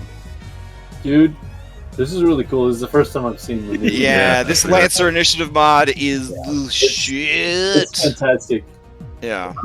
Do you think we can convince Skull Shackles to go up on this? Anyway, I'll pass to Attila. All right. You know what we could use it, and then I could use it to track legendary actions. That's true. That'd be so really you could cool. so we could at least see legendary actions. Yeah. Does Since fucking everything you guys fight has legendary actions now, so. Yes, fucking Yeah. As it all right. should be, honestly. Folon is going to use a Paragon action, and he is going to try again to badonk you with his spear. I actually think you have the armor class that you might be able to pull this off. Yeah. All right. Maybe he's winded from fighting all day, but he just big old wide swing. You easily duck underneath it. As he looks at you, he doesn't seem upset. He seems intrigued, just like his character art. All right. And then Atala will go, and you hear her, you guys. You hear her screaming, "What is going on in there?" And she leaps over the bar and starts pushing people out of the way as she makes her way towards the scene. All right, she is going to pass to Sibo. Did Maya leave her cheese over here? Oh, how do we do this little button right? Oh, it's so beautiful. Yes. Did Maya leave her cheese and grapes? Yes. I guess so, yeah. I start eating the cheese. Oh, shit. Okay. You're one of those, friend. Well, I need a stealth check. I get back with a fresh drink and all my appetizers are No, gone. I'm not trying to hide it. Oh, never mind. Okay, No. Maya, one of your snakes taps you on the shoulder and points to Sibo eating your cheese. Okay, he's eating the cheese, not the grapes, right? Correct. Yeah. Okay, that's fine. Oh, okay. Yeah, I guess. All right, Sibo, who do you pass to? Oh, Sibo delivering that ASMR experience. Good shit. As long as it ain't a milkshake or corn on the cob Corn on the cob. No. Don't. Just keep going. Just keep going. You shouldn't say anything. Okay. All right. Okay. Yeah. I look over at Oren and I wonder, does Oren want me to pass to him? Yeah, and that works. Yeah. Okay. It's a 1v1 at the moment. So. Exactly. Yeah. So. All right. All right. Yeah. Oren will. So now he's kind of gauging the swings. I guess now he's just keeping him close, keeping him. Well, yeah, because if he charges, it could be bad. Yeah. Exactly. And Centaur lands a critical hit charge. It's pretty much over for you. Goes for like a swipe. Look at them 3D dice, just teasing you. All right, you go to swing on him. He blocks it with his ever spinning spear. All right, tries to bring one up from below. Nice. 24. Oh yeah, boom! You clock him upside that beautiful chin, and there's a line of blood because it's still a blade, right? That you're hitting him with. So I'm trying to definitely trying to hilt where I can. And then yeah. But I mean, All right. there's a blade. Yeah, he reaches up and he wipes the blood away. He looks at it and he looks at you and his eyes widen. It's the first time, Oren, that he's actually looked excited since you've seen him. Don't want to disappoint. All right, he says, "So far, so good." He's gonna steal. All right. He begins to circle you and he says, "Your style is very defensive. I'm willing to risk it, though." And he will provoke an opportunity attack. Oh, shit. Okay, yeah. Can I try to grapple him? Oh, shit. Sure. Yeah. Do it'd be better for me if I went for a trip, but I feel like I don't want to just try and trip this dude. That's pretty BM, but he's trying to charge me, so yeah, he'll try to hook the blade into like one of the back legs as he turns and try to trip. All right, you're actually gonna do a shove instead of a grapple. Is that the plan then? Well, it's like it's just like I guess it would be like try to knock him prone. Yeah. Yeah. He will do that. So 15. All right.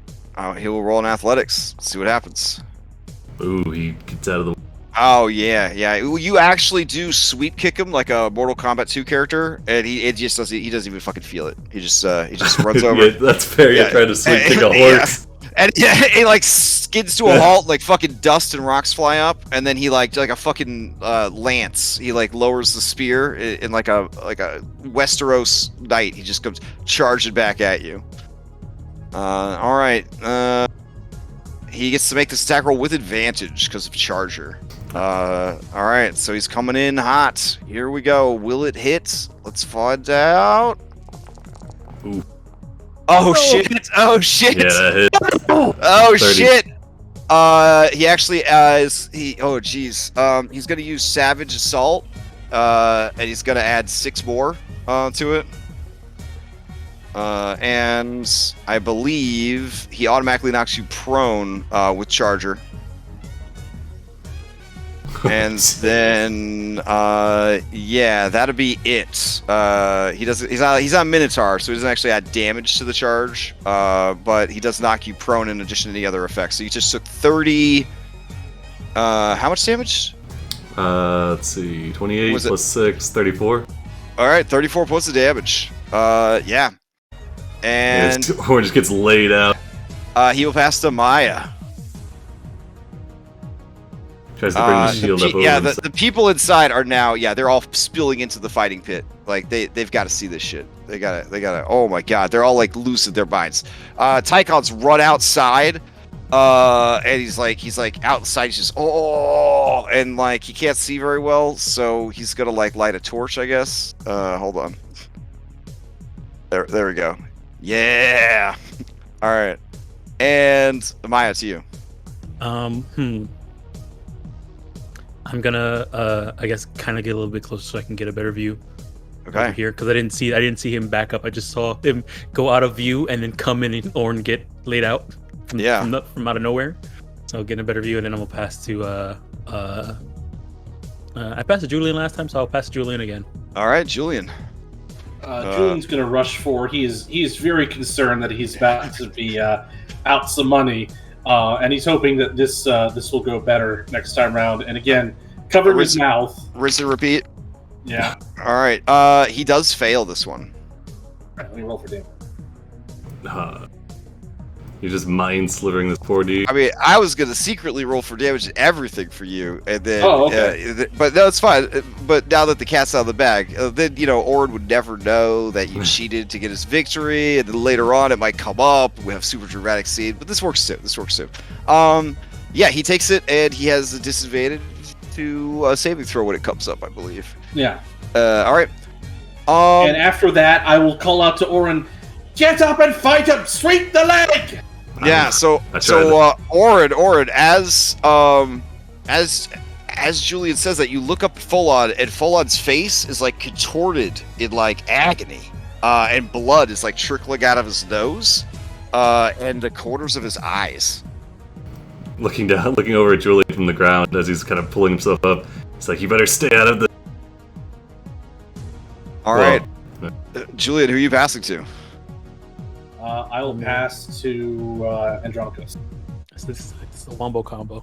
All right. Paragon action. Yeah, before he does, he's going to use his Paragon, and let's see. I guess he will stomp you with his hooves.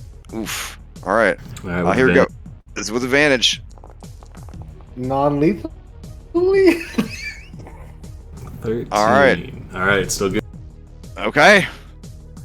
Yeah. So he's gonna. Yeah. He's just like rears up and just brings them down. Ba bam. Ba bam. Ba bam. One's got the shield up, trying to hold up as he gets pummeled.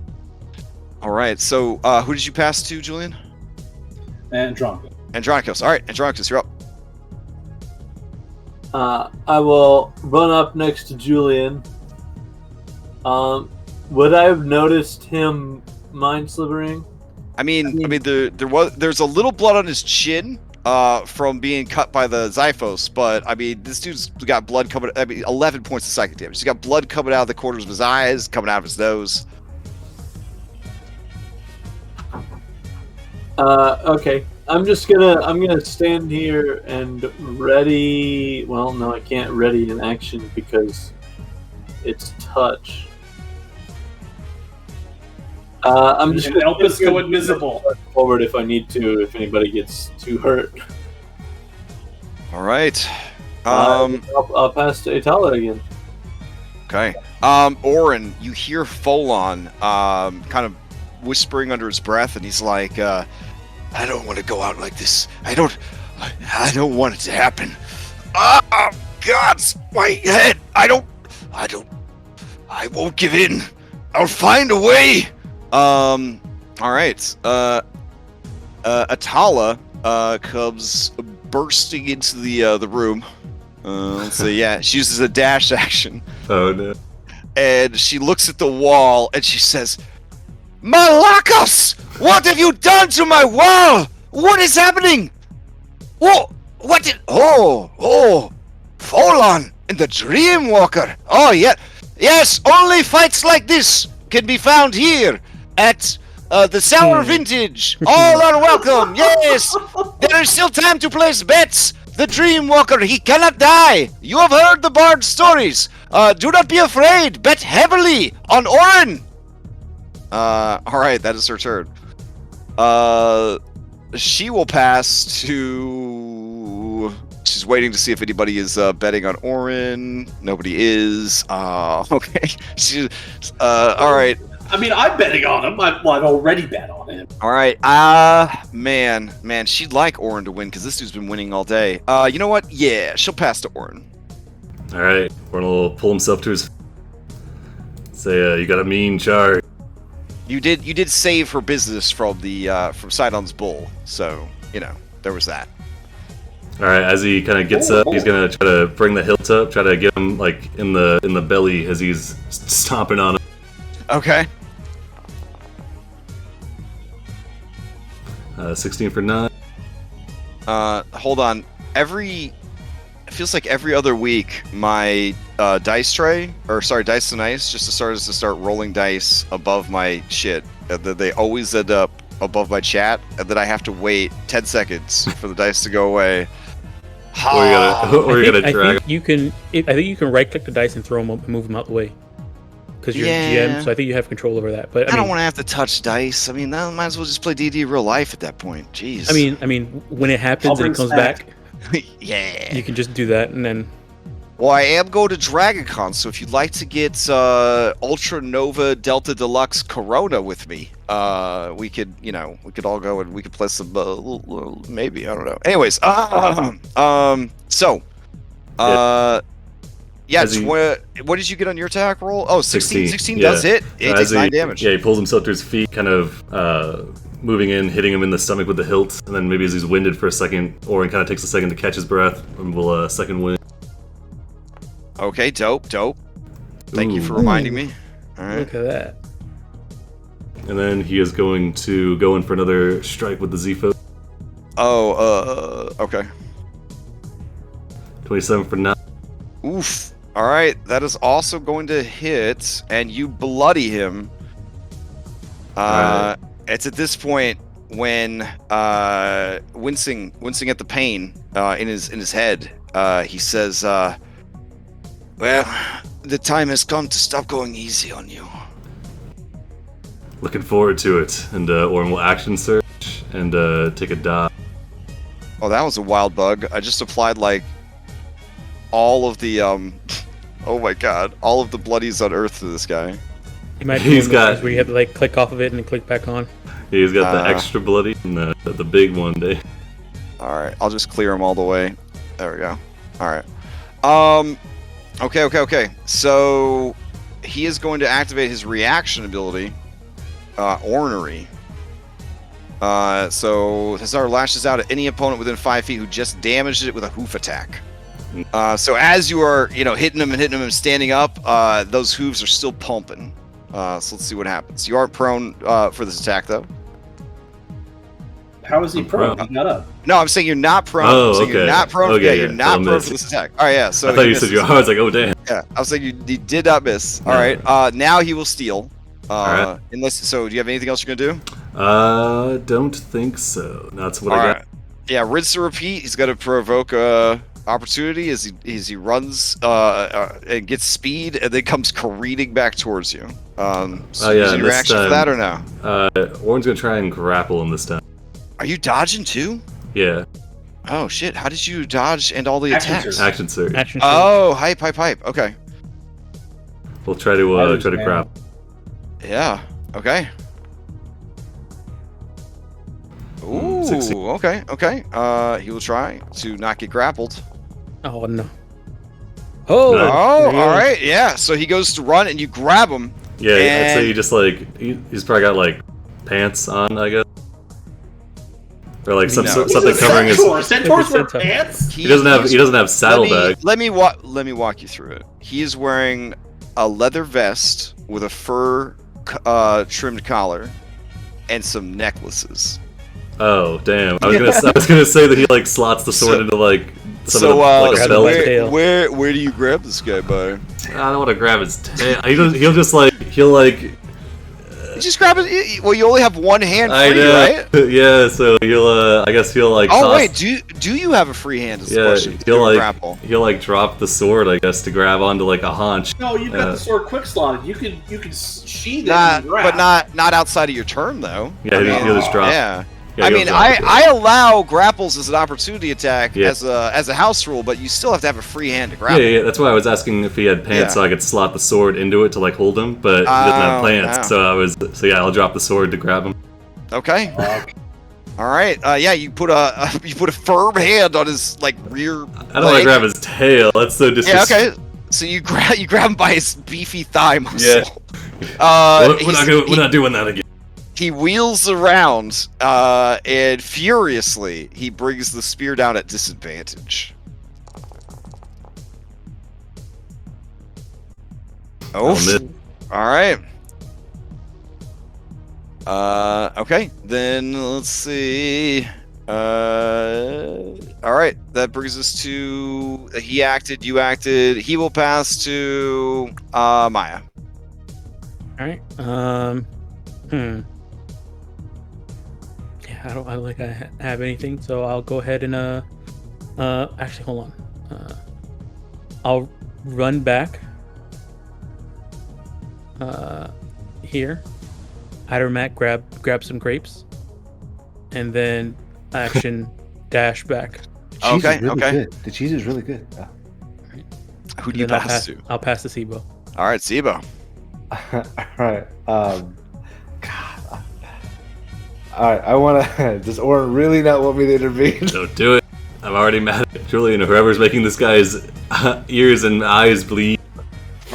This little girl does approach you. The human girl, and she says, "Why did the gods make you so small?" Good. Oh my God, Becky! I'll have that conversation and I'll pass to Oren. Okay. I've already gone. Andronicus. All right, Andronicus, you're up. Well, nobody's dead yet. So, well, they don't seem to be fighting. That's so disappointing. They don't seem to be fighting to the death, but there's a lot of blood. There's a lot of blood. This dude's rocking 18 strength. He's a large creature. He had like a super stroke earlier too. Yeah. Freaked out a little bit. I mean, I'm still not going to interfere, so I guess I'll just move up again and off to the side a little bit. Okay. Julian. Andronicus, cover. Watch Julian. All right. Who do you pass to, Andronicus? You got Julian. You got Atala. I'm gonna keep up the trend. Pass to Atala. Okay. All right. Yeah, Atala is going around and she says, "Look, he is back on his feet. I told you, he is unkillable. Anyone who wants to bet on Oren, now is your chance." And she eyes the wall in her face. She's trying to hide the pain of that wall. There's a whole a couple flashbacks to her building the wall. She comes. Anyways, we won't talk about it. But she's trapped in her memories of establishing this, this fighting ring, and it's an ad. Anyways, she passes to Julian, who is all that's left. All right, is Andronicus looking at me like Oren was asking him to, or? I don't know. Andronicus, are you watching Julian? I mean, he told me to look after you. So I feel like I would be, yeah. All but right. Sort of like darting my gaze back and forth between Julian and the. Yeah, 5e vision rules that haunted me all weekend with with a Medusa. Yeah. So Julian is just going to shake his head at the whole situation, and he's just going to turn his back and wander back in, like he can't watch it. And then as he's doing it, and his face is turned away. Still hand over the mouth, he's going to, again, cast Mind Sliver. Oh damn! All right, I'm gonna need a stealth check from you, unless you picked up Still Mind, the greatest of all. No, I haven't. I okay. haven't done that yet. All right. Andronikos, Maya. I'm I mean, gonna burn my last inspiration for advantage on this. Damn! All right. You guys have heard Orin shouting about Julian, so this is definitely on your radar. It's on your radar. With your passives, all of you and Atala see Julian casting spells. Even at advantage? I rolled that bad? Shit, what a waste. All right. There's some grumbling here, and the people are looking at Atala like, hey, this is not a fair match. How am I supposed to know if my combatant won or not if this man is casting spells? And then someone else says, oh, you know, he is a trickster. Did you hear what he did to the king of the troglodytes? He bamboozled him out of his entire kingdom. And yeah. Atala looks at you, Julian, and in the look on her face says, I will make you pay. I will make you pay. All right, Julian, who do you pass? In that case, I will I'll put my hands up and just sort of continue walking back into the sour vintage, because clearly at this point, if everyone's caught on, I have to chuck it in. All right. And I'm just gonna go back and drink and wait to hear what happens, because there's nothing else I can do because I've been found out. All right. Folon, bloodied, seeing that Orin is an exceptionally talented and defensive opponent. Damn it, I could have bullshitted charisma on that. Never mind. We'll use his he's gonna use his Paragon action to dodge as well. Wait, did he pass or fail his against that last Mind Slaver? Yeah, I mean it still happens. So let me roll for it. It's at a -1. Then it's a 12. So yeah, he definitely fails. Takes 7 more psychic damage. And he is again, you see his face contort in pain, like he's having a really bad migraine, and he kind of reaches for his head. And I'm gonna say that he doesn't dodge. He wastes his Paragon action trying to figure out what the hell is wrong with him. All right, Julian, who do you pass to? I will pass to. I'll pass to Orin. All right, Orin. Okay. All right, dodge ends. What do you do? Stop dodging. Still have him grappled. I do, yeah. And your sword's on the floor. Orin, just thinking about this. I mean, this is because he doesn't want to. I mean, shit. These guys. I don't want to metagame too hard, but this guy's like bleeding. This is like Julian's combo, right? Like the Mind Sliver, another spell. Like this is like I've seen this. Mind Sliver fuels more Mind Slivers if you just chain them. But they're also good for setting up other mind affecting spells. This bleeding from orifices combo is like I've seen this before. It's like I mean that's the general indication that you're taking psychic damage. You've seen me do Mind Sliver and then Tasha's Hideous Laughter numerous times before. Well, Orange not gonna. We stop the fight? I don't think so. Maybe. He wouldn't. I don't know. Would it dishonor him more to stop the fight than to keep it going? Or I don't know. I mean, you're in a quagmire. You're in a quagmire right now. You're in a quagmire. What does Orin believe? I know exactly what Orin believes, but I'm not. You want? Hey, Orin. Roll a free insight check real quick. Insight check. Guidance. How are you touching him? Sophia's right next to him. Just Orin, hop into secret chat. Let's see. All right, as someone who had some heavy shit happen to him, heavy shit. You live with survivor's guilt. I don't know if Orin thought about taking his own life or not. At any point in his life, this guy, through fighting him, that he is terrified of something that is happening to him. Maybe he's sick, terminally ill, but he has been fighting all day, looking for a fight that he could push too far, that maybe could get him killed. Like he's getting more and more reckless as the fight goes on. Whatever mind magic Julian's doing to him is not helping at all. But this is a man who is dealing with so much emotional turmoil and so much emotional baggage, and he is on the last thread that is about to be cut. Like it's bad. Okay. I mean, not like Skyrim orc, like I want to die in battle because I'm too old now. Yeah. But more like a guy, like more like a prize fighter. That's like, you got cancer. You got cancer. It's gonna be real bad. You're gonna fall apart in front of all your fans. No one's gonna love you anymore. They're only gonna remember you as a wasted sack of shit. That's the kind of like heavy vibes that you're picking up off of this dude. Okay. I mean, you rolled an 18, so it's pretty good. Plus, you've been fighting the guy. So. All right. Yeah. Yeah, Warren's got one. What's done is done. Warren's got one hand on him. Kind of sees him like kind of freaking out, I guess, and he's gonna release him, and then he'll kind of pick his Zephos up, and he's gonna sheath it. As you go to sheath it, what are you doing? We have a fight. This fight's not over. No, you're not in a good headspace. I can see it on you, brother. I'm not in a good headspace. Something is wrong with me.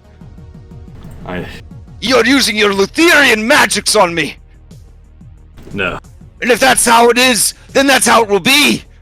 Orin Dreamweaver, fight me to the death. And the whole crowd is like, the fuck? Because this is just this is a sports athlete. He doesn't ever fight to the death. That's crazy talk. They only make slaves and prisoners fight to the death. This guy's like high society. He's not going to fight to the death. This is crazy. I won't fight you to the. Tychon looks shook because his people were forced to fight to the death for the last several years. So like he's freaking out. Warren's gonna he'll kind of shake his head, close his eye for a second, and then you say, Valis, please stay as clear as mind, and he's going to attempt to cast Sanctuary on him. I don't know. But like a flavorful, like role-playing version of it? Yeah. Essentially, okay. That's Alright. I don't know how exactly it would come mechanically, it's not. But... Yeah, I'll just have him roll a wisdom save. Okay. Alright, here we go. Alright, as you do, trying to make him feel safe. A cold wind blows down the road, and then sort of a silvery rime sort of settles on Folon, and he lets out a shuddering sigh, and he collapses to his horse knees, and his head bows, and his human torso kind of, centaur body, and his spear kind of clatters from his hands, and everyone is like just shook. They don't know what to do, like the crowd. Orn will just kind of turn around and say, "Fight's over. I'll pay for the wall." And Atala says, "Yes, you will, Malakas. You certainly will, and everyone else. Your money will be returned from this match, and cheap wine for everyone." And they all kind of, okay, cheap wine, okay. I just witnessed something that's extremely emotional and complex that I don't want to deal with it. Free wine. And as people start to disperse, Orn will turn around. The music starts up again because okay. Yeah, Orn will turn around and say, I think if you need somebody to talk to, and Orn will try to like pull him to his feet, or see if he kind of gauge. Is he just kind of shut down? Or... Oh no, he looks at you and he says, perhaps talking would be best. He kind of, as he's pulling him to his feet, kind of leans in close to say, like quietly. I've been where you are, and some days I still am.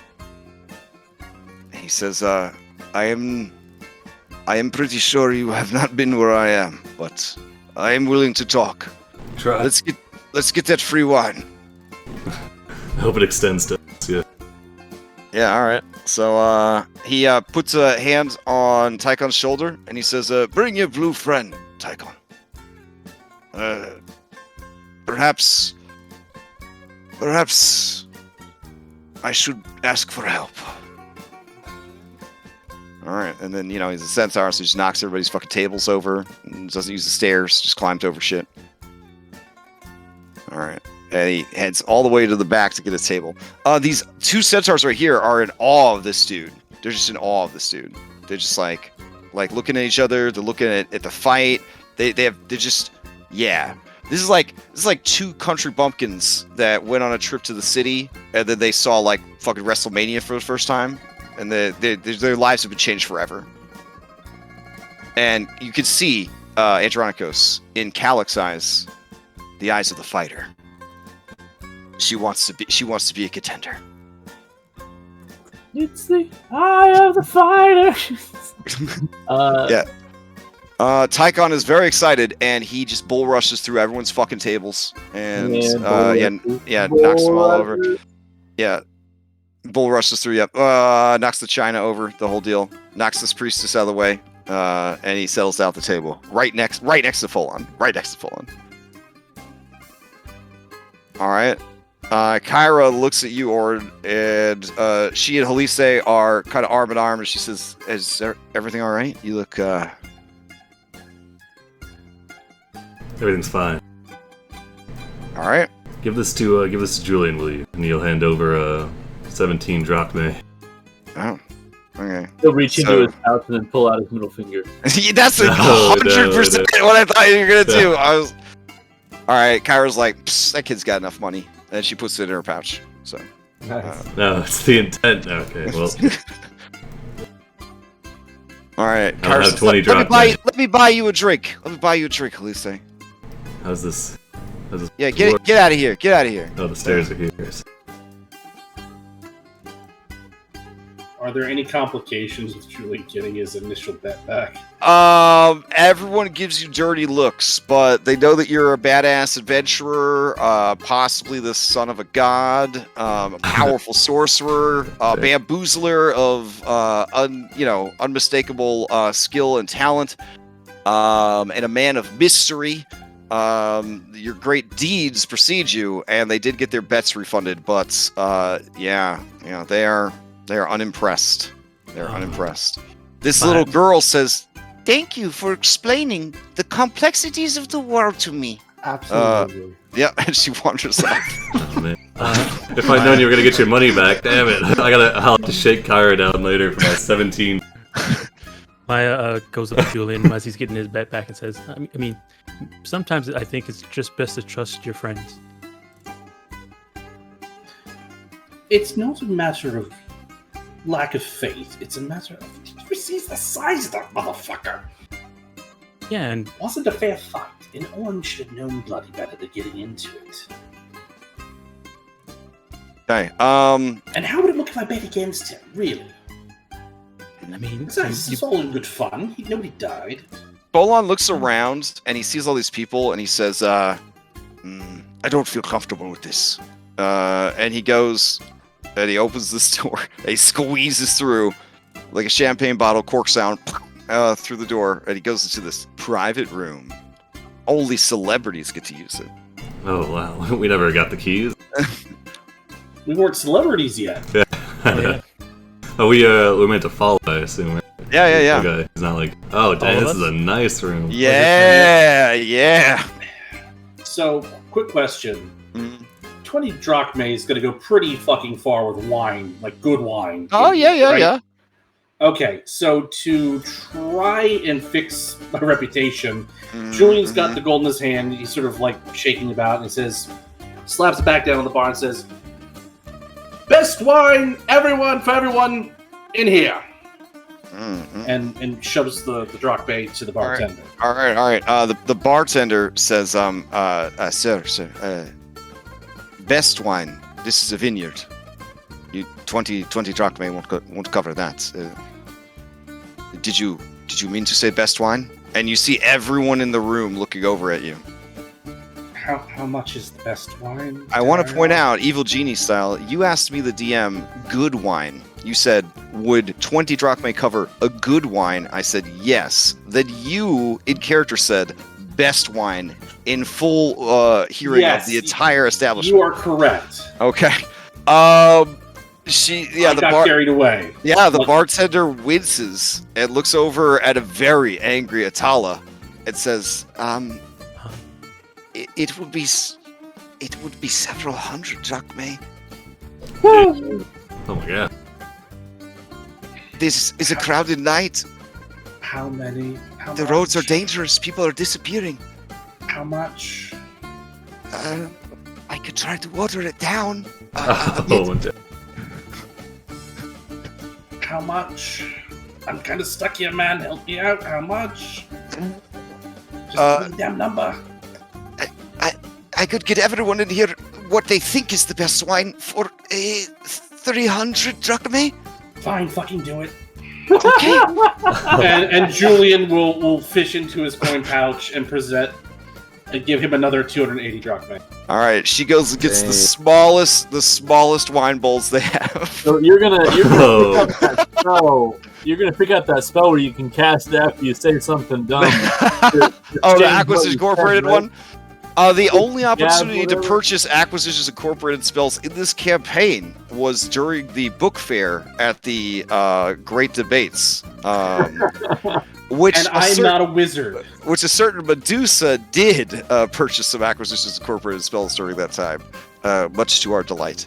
I mean, as long as she doesn't have Sleeping Draft, I'm okay. Like, whatever fucking spell she wants, it's fine. Just get Sleeping Draft. So, she was a very good sport about retiring Sleeping Draft. Alright. Yeah, so that happened. So, who is going into the room, the VIP room for this heart-to-heart? I would. If he doesn't get kicked out, Julian would like to go in and would like to go in and sort of clap them both on the shoulder and say, "Well, gentlemen, that was a tremendous fight." And then Twin spell casts Cure Wounds on them both. Okay. That's assuming he gets let in. If he doesn't, then Full-On has no training in Arcana, but he's actually pretty smart. And he's a career fighter in a world with magic. So there's a good chance that he knows something fucky happened during that fight. But he doesn't, he was too busy on the fight to notice you casting it. And he's also too distracted building up his emotions enough to, lowering his emotional defenses enough to reveal what's bothering him to Orin. So I'm going to say, he doesn't know yet. Here's the thing. Orin might take one look at me coming over and be like, "Get the fuck out." Yeah. All right, so yeah. So that's what I'm saying. If I'm allowed in, you see Julian as you walk approaching in with them healing hands. Now, as you walk in, Orin's kind of talking to Full-On. So perhaps Lutheria is more invested in my success than I thought. Kind of trying to cover.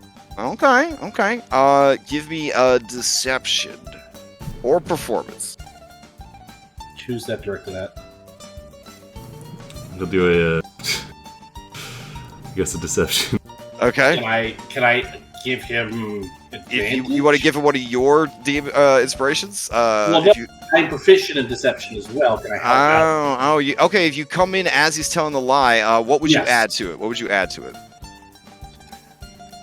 So I come in. He's saying perhaps you're coming in right at the tail. Yeah, right at the tail end of perhaps Lutheria. Boosted me up. Blah blah blah. So as he's saying that, I'll come in and say, I can speak firsthand to her strength and power. She is a mighty being, and not to be trifled with. Make it with advantage. Yeah.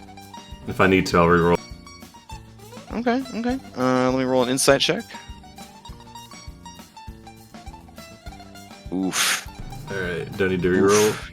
I don't. Yeah, it's got to be real fucking good. All right, here's next one. Really Has he determined. made another saving throw yet? Wait, no, that's not a saving throw. All right. You got one higher on your reroll. You got one higher. I'll on your succeed at a reroll. con. Oh, that would only bring it to an 18, and this jabroni. Yeah. Oh my god. Nat 20. He narrows his eye. Yeah, he narrows his eyes at you and at Julian, and he says, Are you trying to bamboozle me? I was about to open myself up to you. I was about to be vulnerable, to tell you what was bothering me. It's just lies? Was that whole fight a lie? No, I apologize, but it wasn't an honorable fight. I'll say it wasn't. I thought we were. Is this how heroes behave? It's not. These children, here with their families that run around, they look up to people like us. What sort of lesson are you trying to teach them? I understand that the Titans bring their own type of trouble into the world, but so do the Five Gods. It is we, the mortals, who bring the real change into the world. We are the ones who walk amongst each other. We are the ones who touch the lives of each other. I agree. It's on us to set a good example. I apologize for lying and for the way Are you the planning fight went. to attend the Great Games? Will you use this trickery there? Dishonor your goddess and her family? You don't have to cover for him. Just tell him what actually happened so that you two can make up. There's no reason for bad blood between you two. Yeah, Tychon, who has no training at all in Arcana. Oh, here, I'll throw Julie into the room. Yeah, I've been trying to make my way over there. Sorry. There's the door. You were right by the door. He was right by the door. I was like, I didn't want to be like to bust into the wrong door. Like some secret like thieves guild meeting. He was like, wait, no, you weren't supposed to discover this. What the fuck? Yeah, Tychon, who much smarter than his alternate universe self, is also not trained in Arcana, but is also a career fighter. He's picking up what's being put down. He says, hey, wait a minute. Someone's using magic? Or he's not going to say anything, but he's looking, kind of side-eyeing Julian. And you see Tychon pull his 3 fingers out, because like Tauren hands obviously are the best hands for Minotaurs. And he's like, Maya, Sibo, don't you all have magic? Who could it? Well, all of us but Orin, and he has granted magic. Huh. Listen, Folon. I don't know what happened out there, but these guys are on the level, okay? They saved me. They saved my life. And more than that, they saved my honor. And they saved my people. They are heroes. I don't know what happened out there. I don't know what you're dealing with, brother. But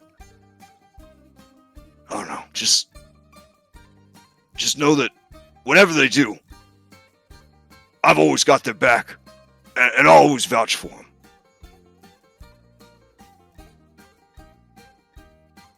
Hey, Tychon. All right. Full on lets out a long sigh. So somebody brings a bunch of very, very small bowls of extremely fragrant wine. These must be the appetizer. Yeah, Androcos used to be like dollar bill, millionaire sports star. This is the good shit. But it's a very small bowl. I look over at Julian, and I hold out my hand, and I hold out my thumb and my forefinger just a little bit apart. Like, this makes up for it a little bit. All right. And then as she's leaving, he says, can you bring a basket of the fried bread? And then they do. All right. So, in this, Maya and Sibo, you guys in on this, or you doing other stuff in the in the establishment. I'm trying to settle up the wall account that with a Okay. Yeah. I was figuring on when we worked the night, or when we stayed the night, one was gonna he's got Smith's tools, so he try to fix it. No, that's fair. And anything else we would end up having to pay for anyway if we had to leave. So I was just gonna work for that. Yeah. So full on settles down. He wipes the dried blood from his nose and his goatee, and he says, and he kind of eyeballs Julian, and he says, they do say you are a trickster, so consider me tricked, I suppose. I guess I should feel honored that you put me at the same level as the Cerberus of the Mithril Forge and the Storm Hydra. But, Julian, you walk a dangerous path. It is easy, and I have seen it, for a man or woman or beast to lose their honor and never get it back.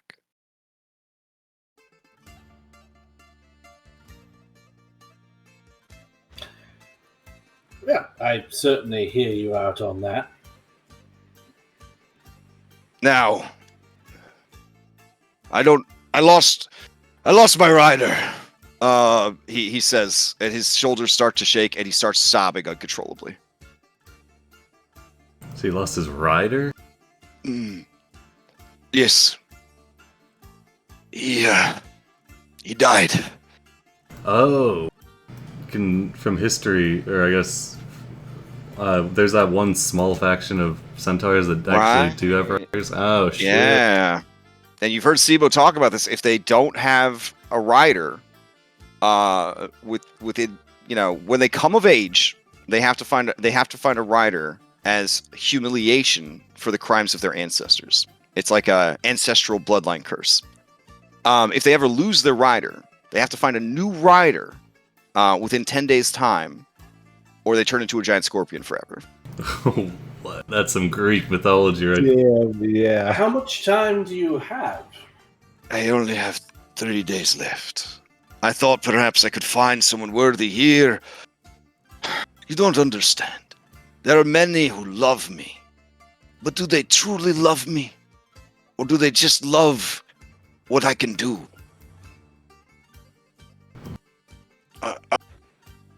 A rider, a companion, it is something for life. It's like a marriage, but even more intimate. It is my people embracing the shame of their curse and trying to make it into something beautiful.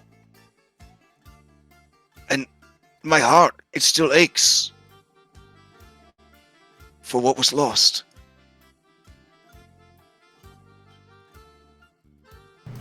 And then he just looks down at his extremely tiny cup of expensive wine, and tears fall into it, and he drinks them. And he says, Daphis, so handsome, so strong. He was taken from us too soon. Is he gone, or? Yes, that was going to be my question, sorry. No, go for it. Yes, he was devoured by the great shark Cetus. Cetus? Cetus. It's shark? It attacked our ship when we were sailing to the mainland from Scorpion Island. He and I had returned to visit my sister. She is not allowed to leave the island. For she is not come of age and found a rider yet. And the great beast attacked our small vessel, nearly capsized it. He fell overboard and he was devoured. I have been wandering the mainland for 7 days, looking for something, I guess. Well, I'm not one for serious relationships. I think that's more of Andronicus's area. He keeps going on about someone, but I have a pretty good read on people, and I've had my fair share of relationships. I I could help you find another rider. A volunteer. Yeah, and Folon spits out his wine, and he says, "Tychon, you're too big. You're bigger than me. You cannot ride upon my back. You'll break it." And Tychon looks super embarrassed, and he's like, "Oh." Perhaps there could be a more symbolic enthusiasm is appreciated, but I mean, practicality-wise, it's a bit, challenging. Is it required that they physically ride? When you say that, Folon blushes a little bit, and then when he gets your literal meaning, he says, "Yes, that part is required. Though, when you have bonded with someone for a lifetime, I mean, sometimes things progress in other directions." No, we understand. You said it was, like a marriage, and relationships evolve, as you pointed out. So, no, it's fine. Ohlen was just asking for Tychon, but you hear a scratching at the southern door, as if a small vermin is kind of scratching at the door. Oh, just a second. It's my cat dog. Oh my god! Oh my god! Are you getting ready to do speed dating? Is it gonna be speed dating? Yeah, get in here. Ah, yes! All right, speed dating it is. Oh wow, this room is really nice. How come Italia never lets me go back here? What the? All right. Speed dating. Okay, I'll line everybody up. Hey, all! No. Who wants to marry Folon? Get in line! God damn it! What? And you hear the sound of many chairs and tables being pushed back as people begin to line up. Wait, don't we want to look into if maybe there's like a belt of diminution around or something? We could give it to Typhon. You guys might recall that Sibo believes his father's on Scorpion Island as well. So there's like additional, we are going to go there for sure. Yeah, I remember that. He's only got 3 days to find a rider. Is there any way to increase the Hey, limit Sibo, on get your? in line then. Is there any way to increase the time on your curse, on your gift? I guess. No. The Lotus Witch, she cursed our people long ago. And at that, Julian, your fucking stomach drops out. Yeah, why don't you hop into secret chat with me real quick, Julian? Oh my god, this is a whole ball of stuff. Name. This is a whole. We stumbled into. I just wanted to fight this dude, have a nice, maybe a nice fight, and then we got this whole thing going on. Sibo knows a little bit about Scorpion Island just from research and stuff. I believe this is a problem. I didn't remember when they. I didn't remember the fact that they turned into scorpions if they didn't get rid. That's crazy. I think the whole weirdness around Scorpion Island and the name of the island. I think I remember him saying something about that. It actually caught me off guard. Are they? The question is, are they giant scorpions or are they like centaur scorpions? Yeah. And if you find a rider, can you turn back into a centaur? Yeah, I don't know. It's like the yeah.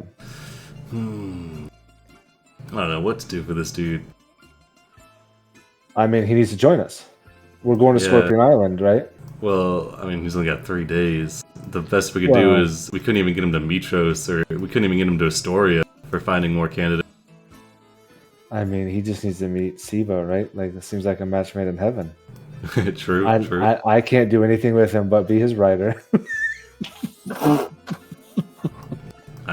He'd be like a back-mounted radiant blast. Exactly. Yeah, I mean, it would work. Like mechanically, it would work really well. Really well, yeah. Like, you could joke I made with Halleck and them. You could pick up mounted combatant. Yeah, you could be. I'm thinking maybe there's this tower over here, and maybe Uria. Maybe she's been collecting some powerful people, you know. Yep. I think we bring him with and see if a bond forms. Yeah. See if we can find somebody strong. Maybe even something. Give him something to do. Corinna, hey, like, there's no, you know what I mean, like. No, we can't. We can't. Isn't Corinna like 15? We can't just like No. I mean, it's not something that we would force, is it? It'd be something that we just say. Like they have to agree to it, but it's like would clearly be like she wants to be an Amazon. She wants. I don't know. That's true. Yeah, we could introduce him to Karuna.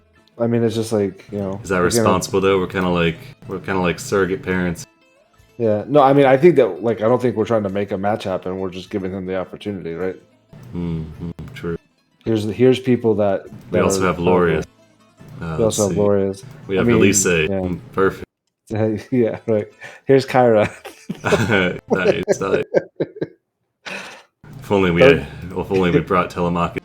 Yes. That's great. Dang.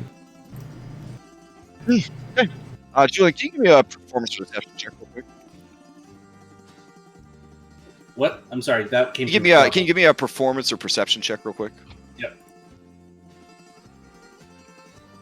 Oh shit. Oh, okay, yeah, yeah. When he says that, you guys look at Julia. Julia's just like got this bored, like, why's everybody mad at me? I didn't fuck up. Whatever. I'm just, I was trying to help. Ugh. It's like the Xander's Axis incident all over again. Jeez, I'm just doing my best here. Try to do what's right for everybody. Yeah. So, okay, yeah. So Folod is a hot mess. He's got less than 3 days. He turns into a giant scorpion. Hold on, I don't think you're going to find a partner or wait. rider. Kyra comes in. She says, "Wait. Did you just say you want a belt of diminution? Help me with this orange. Diminution. Thank you. Throw it on. You want a Smalls belt? You want a Smalls belt? Yeah. What? I never thought I'd get to use this. Okay. Wait, you actually have one. Tychon, this is for keeps, bro. Are you sure? And Tychon's like, hold on, I've always looked up to you, brother. And you're everything I've ever wanted to be. When I thought I lost Andronicos and his family. Everyone's like, what did he say? I didn't know what else I had, and I just thought about you and how you never gave up. And you had the fighter's spirit. And even when I was being beaten, and even when I was being humiliated, and even when I was being... I don't even want to talk about it, but I thought about you, man. I thought about you. And your strength, and your courage, and your honor, and it got me through it. If I got Smalls, would you accept me as your rider? And Kyra, who is a big fan of fan fiction, is just soaking all this in. Like this is the shit right here. This is what she's living for. And Folon looks around and he says, I mean, if it is possible, I can think of anyone else. I would be honored. Kyra squeals and she runs to the window and she just jumps through the window and it breaks, and Oren, you're gonna have to pay for that too, and she runs off the map. She See, Folon, I told you we would figure something out for you. It's a good thing I'm not running this a third time, because I'm just gonna actually delete this poor window. I'm just gonna ruin this map. All right. Like a minute and a half, 2 minutes pass. And Kyra comes in through the front door of the establishment, and she walks up behind Maya. She says, "Where'd you come from? Weren't you inside?" I had to go grab something from my house. Okay, I've been making sure these people stay in line. Oh yeah, it's over. It's over. We already picked somebody. Sorry. Take it up with Julian. Sorry.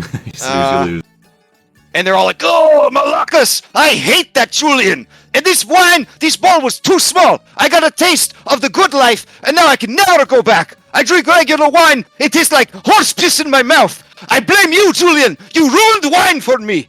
And mostly now everyone in the place wants to kill you. So, Kyra says, it's rough. It's rough. Not everybody's as likable as me.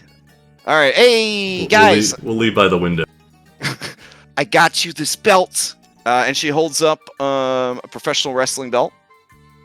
And it's obviously not of this world. And she says, "Pretty nice, right? Hmm? You want to try it on?" Damn, it's actually diminution. Gee. Yeah, she's like, we don't play those games, Orin. We're just gonna call it the Smalls belt. Yeah, that works. Much easier. Okay. She says, I won this in a game of poker, which is a real game, not like this 20 squares nonsense. A long time ago. And I never knew what to do with it because I could just, I could be any size I want, honestly. But I always thought it'd make a good prank if I could find somebody who was obsessed with being big. I was gonna trick them into wearing this belt. This shit's cursed. It's from the Second Age of Magic. But the only curse is it just makes you small. So, if you really want to be small, will it make him one size smaller, or will it make him size small? Andronicus, nobody asked you to talk. So Tychon. So Tychon, do you want to wear this? This bit? Here, look at the belts. Hold it in your hands. Take a good look at it. So tell me what you think of that belt. Tell me, does it say something to you? Does it kind of call out to you? Like, oh my god! And he looks at it and he's like, I feel like I've been waiting for this belt my whole life. And she's like, mm-hmm. And she eyes you, Andronicus, and in her eyes, she's pleading. She says, please let me have this. Please. Tychon, I think this would be perfect for you. At those moments when he's saying that, the flashback of those pregnancy jokes while he was driving. Both flashback.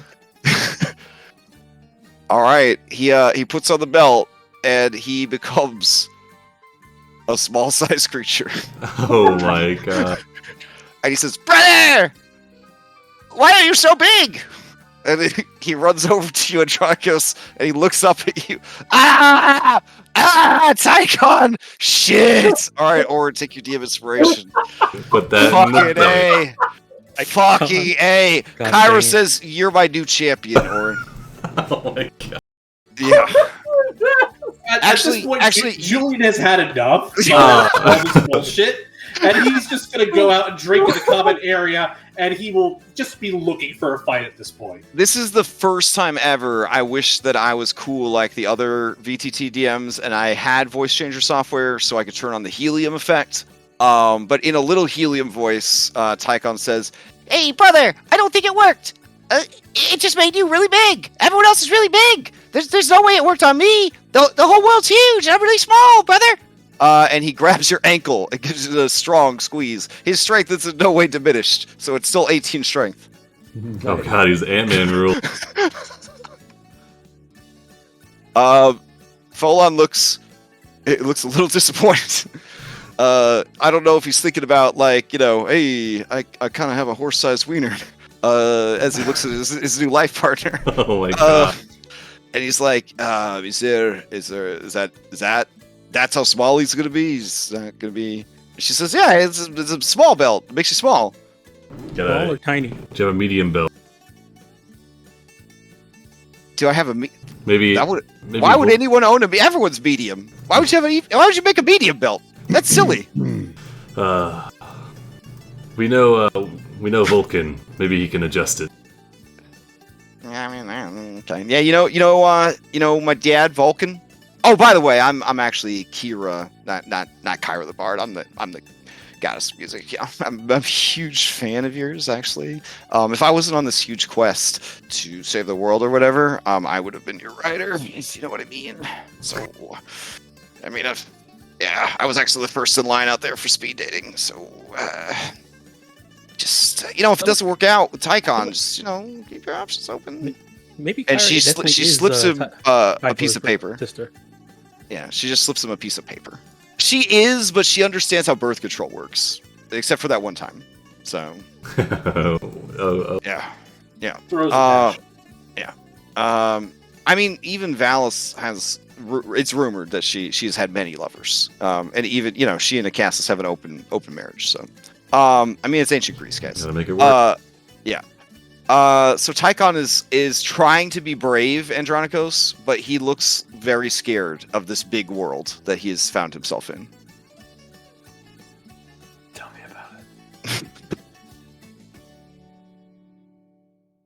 And at the end of that song, Car says, "My work here is done." It's not ideal, but we can update it. We should be able to fix it if you would travel with us for a little while. Is everyone out there in the hallway still grumbling? Oh, yeah. When you come out, the whole place is like, "Boo! Boo! You ruined wine for everyone! Boo!" I mean, Julian, these people went from drinking cheap wine to drinking the best wine they've ever had in their lives in the tiniest little bowl. And it's like you showed someone who watched their grandma's black and white CRT television, a fucking 4K HD television, and then you're like, well, have fun going back to regular TV. What? What do you all want? You're just going to stand there and boo at me? We want more wine! Then get it yourselves. No, you have to pay for it. You're the one who ruined our night. You ruined the fight. You ruined wine. No. I gave you all this guy, free who wine. is a dramatic commoner, and if you played Assassin's Creed Odyssey, a lovable scamp, he comes to the front and he says, "I am not afraid of you, trickster, murderer. You think you can get by on those incredibly good looks forever? Well, I have news for you. You can't. I will spend every moment of my life preaching at every street corner. I will dedicate my life to the philosophy of Julian being a bitch." I will get up in his face and I'll say, "You can't back up those words, sir." Oh, I will back them up with words and deeds and action. Good day, sir. I leave now for Mitros, where I will begin the study and teachings of philosophy. The philosophy of Julian is a bitch. And he starts walking away. You say, I grab him here. Oh, okay. As you grab him, everyone in the tavern's like, "Oh!" as they watch this conflict. All right. Kyra leans on the banister and watches her baby boy in action. All right. Yeah, he says, "What do you mean by that? I am not a fighter, Julian. I don't solve my problems by using magic to destroy people's minds. Well, I am known as dramatic commoner, parentheses 20 parentheses. And I live a humble life. But you now propose that you want to create a school of philosophy saying that I'm a bitch? Mm-hmm. Well, if you're going to reason your way through and that I'm some kind of little shitheel, why don't you meet me on equal ground? Wits against wits alone, fucker." I am not so proud that I cannot admit that I am not on your level. Not yet. But know this, everyone assembled. This is the day I found a purpose in my life. And it is to bring you down. Nay, I will not be goaded into a foolery like your many opponents have before. No, I am motivated beyond any measure to show the world the truth. Right now, game of 20 squares. You win, I never place a wager again. Oh. I win, we shake hands and part as friends. This guy's my new backup character, by the way. Oh my god. Okay. I will swear an oath to never gambling again. And you have my compatriots to back that up. I want him to lose so bad. That would be hilarious. This is pretty ballsy. I'm gonna give Julian that inspiration back because this is pretty ballsy. Okay. Man, so you're issuing the challenge, but also the terms? I mean... Well, these are pretty fucked up terms on my end. So you're saying that you will never gamble again if this man wins? Yes.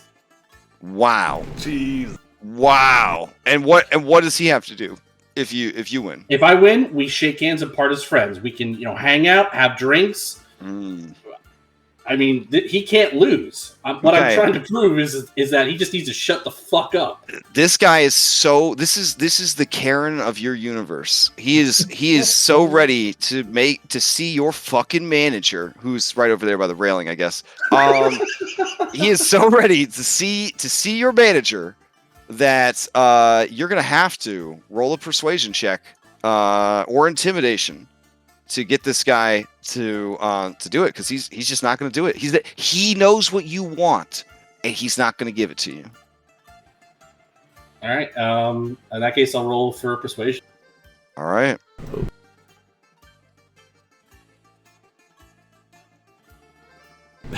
Okay. Crash is like, you have advantage. It's like, All right. Let me see. That's 3-5-4. Yeah, it's Telemachus, is that you in a beer?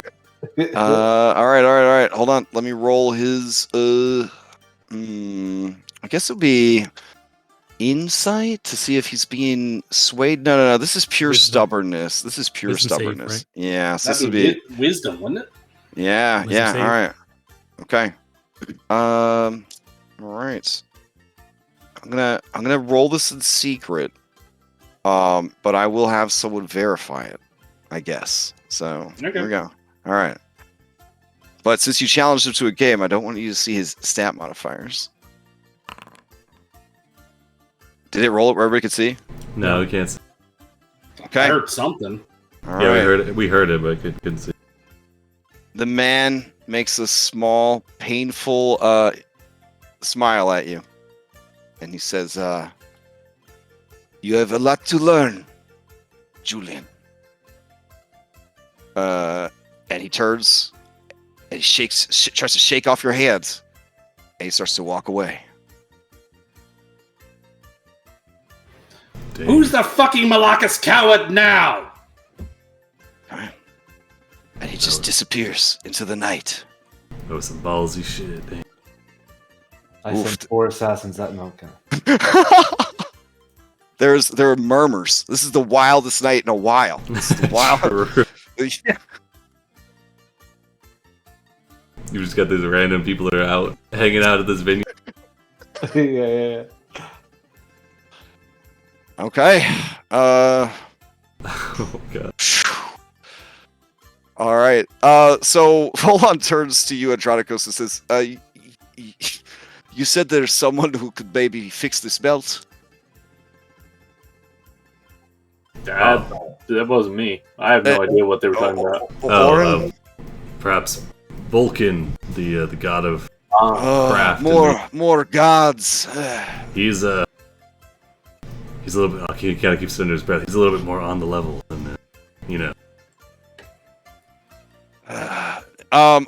Also, I don't know if Sibo would have told you guys this, but on Scorpion Island, they don't worship the Titans or the gods. Because of reasons. But history does state that they don't worship or pay dues to any of the gods or the Titans. Not even Thylea. I mean, come on, Dom. I mean, they're living on the woman. Yeah, they give her some props. The twins. They don't give props to the twins or the 5 gods. Yeah. So when he was drinking his wine, did he tribute any of?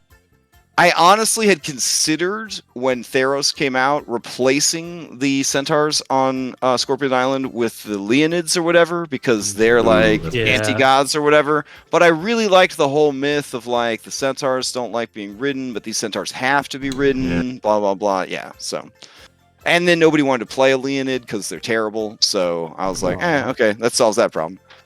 Did he tribute any of his wine to Lutheria? Folon? No, he doesn't. Damn, big dick energy. Yeah, seeing that Orin wouldn't either. Okay, shit. Well, I think Orin just doesn't do it. I feel like Orin does not do that anymore. I think I said that earlier that he does not do it. She just doesn't drink wine. She just gets it from you whatever you digest it. I guess I don't know. Oh, look at that! He's having trouble. He's having trouble riding him. Oh well. But when I was researching, he'll figure it out. Scorpion Island. Yeah. I had come across the Lotus. The Lotus Witch, yes. She's a powerful witch. She lives in a magical tower in the middle of a field of flowers. Stephen King fans, yes, it is exactly what you think. And she's the all-powerful stewardess of the island. If they pay homage to any powerful being, the native centaurs would, I guess, pay homage to the Lotus Witch. Okay. I would have shared that with the party if I read that before, obviously, showing up. So, okay. Knowledge sake. Sure. All right. I think I broke these guys both with shrinking them and with macros. So let me try to fix all this. I'm so sorry, you two. You just got together and I ruined it. The technology. They're broken forever. This is literally that picture with like.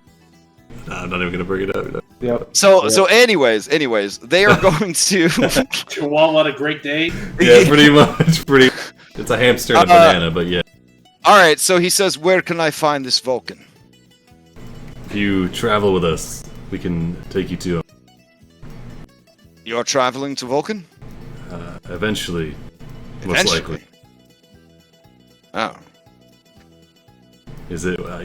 He can ride you while small, you know. It's true, and there's nothing wrong with him being small. Just like there was nothing wrong with him being big. You can tell that maybe there's something wrong with him being small, just a little bit. Andronicus Maya, when's the earliest do you think we could make it back to Vulcan? Probably weeks. It took us. If we walk there and travel there and leave the things, it'd probably take us maybe like a week. I don't know. Is he back in Astoria yet, or is he back in? Is he still in Mitros? I'm not sure. Who? Oh, you guys just talked to him at the Mythic Forge. Yeah, Vulcan was at the Mythic Forge. I mean, I'm gonna put it out there. This dude is a centaur. He could just walk down the road. It'd take him like a few days. He'd be there. He's like a badass fighter. Oh no! Once they agreed, like boom, it was done. The deal was there wasn't any. They didn't have to like consummate it or anything. It just bam. It's like, hey, do you want to be my best friend for life? And it's like, okay. Now, Andronicos, this is the your best friend and the only person who has any remaining memory of you and your family. And he just basically got bro married right in front of you. Yeah, I'm happy for him. Okay. I was about to say, he was encouraging this. Yeah, no, that's beautiful. It's beautiful. I just think your character is one of the most tragic D&D characters I've ever seen. So, I don't know. It hits me hard. How big his heart is. Yeah. Well, I mean, that's part of... I obviously, you don't feel bad for assholes. So, I mean, unless it's BoJack Horseman, obviously. Okay. But, yeah. God, that shit makes me want to kill myself. Anyways, my kid and wife, they're on like a suicide watch program. They're like, wait a minute, he's really depressed. Have you been watching BoJack Horseman? I'm like, no. And they're like, we're checking your Netflix history. No. Anyways, all right, yeah. So Tychon doesn't like being small either, and he's like, brother, I just saw Vulcan. He's at the Mythic Forge. Why don't we head there? They have to take care of a big tower. And we can just try to catch up. Mm-hmm. I mean, that's actually a pretty decent idea. If you can get that belt to where it just... Sorry.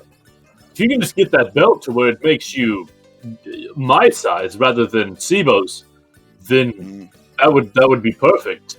Is Tychon Sibo size right now, or is he like my He's spider actually size? no. He's Smaller. he's smaller than Sibo, but he's still a small creature. Okay. Yeah. Also, Tychon. Tychon says, Cairo talks about, she was talking about a guy she used to date, and she described him as a Jeremy Crawford medium. so maybe something like that? Yeah. Yes, that'd be good. Here, I don't know if Vulcan will require payment, but The guy she was talking about was Jeremy Crawford, by the way. That's lore. Right. That's canon. That's canon. Okay. I'm gonna toss Tychon the 100 gold that Sibo gave me last session. It's a very big. He catches it. He has enough strength to catch it, but it's his whole effort is to hold this bag of gold you sent him. You might need to try out cargo short. maybe let Poland hold that for you. Folon's like, I have a side satchel. You could ride in it if you wanted. Oh my god, you got a shirt pocket.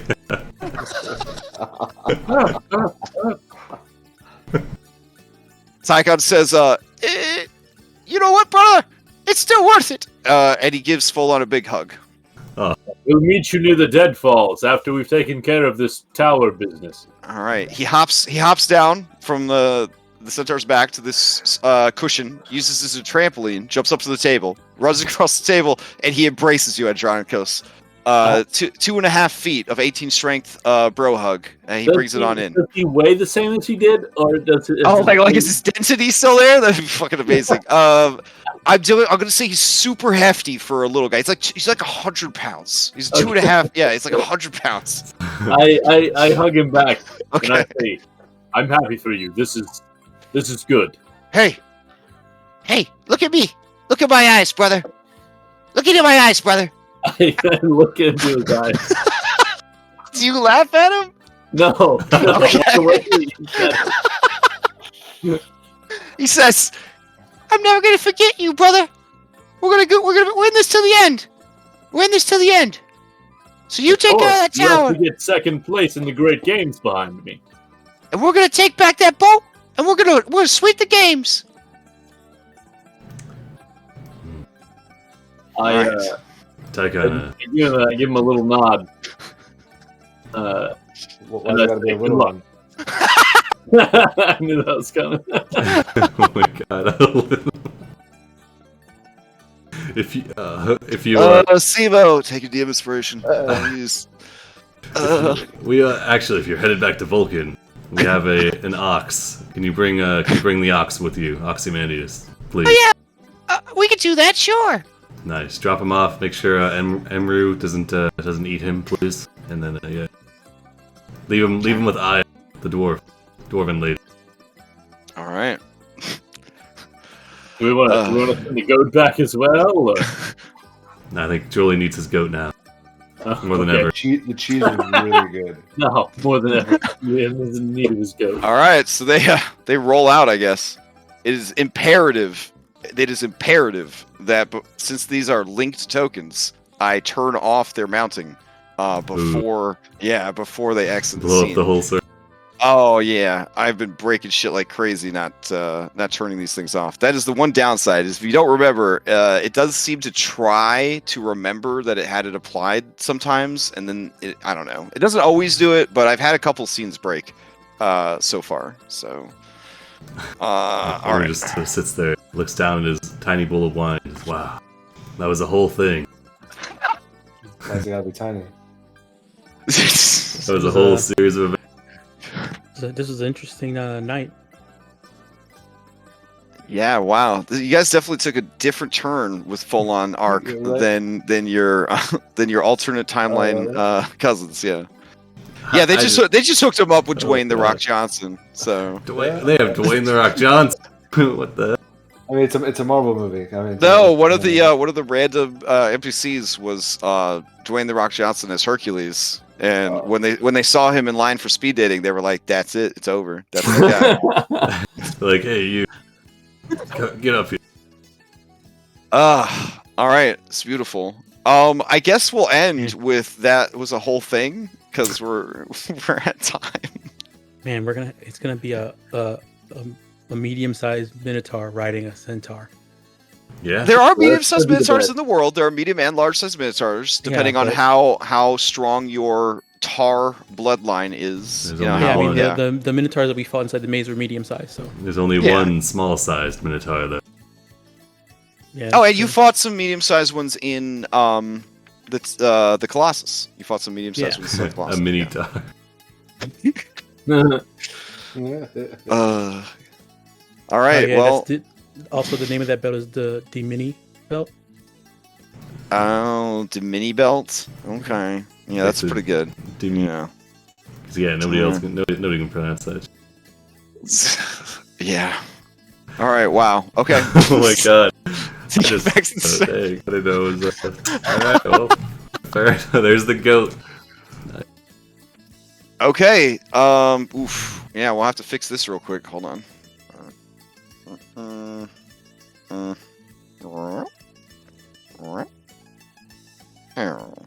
Okay. Oh my god. All right. So, woof. Wow. Next week, I guess we'll continue your fourth labor with a pit stop to the Autumn Tower. Maybe, or is it one of those we'll hit it on the way back situations? No, on the way there, I think is definitely Okay. the Yeah, go. just if you want to try to give them time to hustle back to the tower, for sure. Mhm. Yeah, that's Or what I thought. to- Yeah. to the forge. Okay. Sounds Yeah. good. All right. Yeah. So next week we'll tackle the tower, and then we'll continue on the quest for the Ultros.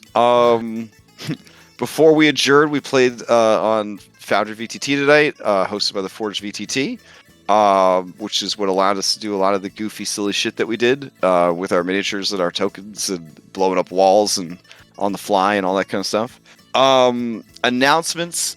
There is one more session of Storm King's Thunder Cloud Maiden's Avarice. Yeah. Because players never do what I think they're going to do. So we're gonna have one more session. It's pretty bananas. I'd say of the 3 giant adventures so far, they seem to get better and better each time. Faux sure. So this one's really cool. I'm really enjoying it. A lot of Eldritch horror plus cloud giants. So it's been a pretty interesting ride so far. Beyond that, I don't have any one-shots or mini-series that I'm running. Paradise Vale still a thing, still going on our server if you're interested in some Giffyglyphs West Marches experiences. We've got Rhyme. I don't know, are we heading towards the end? I thought we just passed the midpoint. I don't know where we're at on Rhyme. We're like 70%? Yeah, 70%. Okay. So Rhyme's still going on. It's good. We actually had a pretty emotional episode last time. We don't normally have emotional episodes. It's very murder. It's very murder hobo in a good way. I think in a good way, like good murder hobos. But we were forced to actually have feelings and stuff last session, and it was pretty awesome. Yeah. If you want to see pirates fight shadow versions of themselves inside a giant hedge maze themed around Alice in Wonderland, and then if time permits, fighting. Oh, they might be listening. Pretty dope. some pretty dope ass bosses, if I do say so myself. Yeah, that's going on Thursday. Yeah, just a lot of D&D going on. Oh, Magic the Gathering, people are playing that on the server. So that's awesome. And Tuesdays I'm playing through the Solasta game, and mechanically, it's a very good 5th edition D&D video game. Story-wise, story-wise, it's very much your friend is like, hey man, I just started playing D&D, and I didn't like any of the campaigns that Wizards of the Coast was offering, so I wrote one myself. It's like, and you're like, wow, man, I really want to be supportive of that. How many sessions do you think it's going to be? Oh, man, at least 40 hours or more. Oh, yeah. And you're like, ooh, okay. Yeah, let's do it. Okay, it's only, 10 to 12 weeks of my life? Sure. That's about how good the story is right now. But I'm gonna stick it out like a fucking champ. Because I ain't no quitter. Except for Baldur's Gate Dark Alliance, because we all quit because it was terrible. But we are playing Wildermyth on Saturday, and we're probably going to do that every other Saturday, I think, just forever, because Wildermyth is a phenomenal game. If you're missing someone, let me know. I think we can have unlimited players, actually. Oh, really? Okay. I'm pretty sure. I mean, Larionis seems to know everything about the game, so I'll check. We're at 5 people right now. I think we can have more, but then you can start splitting the party, and so then you have like times where people just cheer other people on while they're fighting, and you don't fight in every fight. It's basically Kingdom Death plus Paradise Vale plus Giffyglyph plus Final Fantasy Tactics in one video game. I wonder if we could probably maybe get like a second group. Oh yeah, I mean, I ain't stopping you for sure. Yeah. It's only like $25, and multiplayer is really cool. Like super cool, and it's all procedural. It's procedurally generated. Everything, even the script, is procedurally generated. And there was a point where it was so ridiculous that we were wheezing for breath because it was so fucking stupid, but in like the best way. It was accurate so, farm animal noise. yeah, it was good stuff. So if you haven't tried it out, definitely try it out. Maybe get a group together. They're not sponsoring anything that we do, but it's really good. It's probably one of the best games I've played this year. Yeah. So not that I've played a lot of games this year, but still. All right. Yeah. Anybody have their own announcements? Any projects you're working on? Any games you want to give a shout to? Not right now. Okay. All right. In that case, we will meet up again next Sunday. In the meantime, hope everybody enjoys the week that's coming up, and I'll see you guys around the Discord. Nice. All right. Alrighty. Have a good night, Alright, everybody. Take care. Thanks for the game.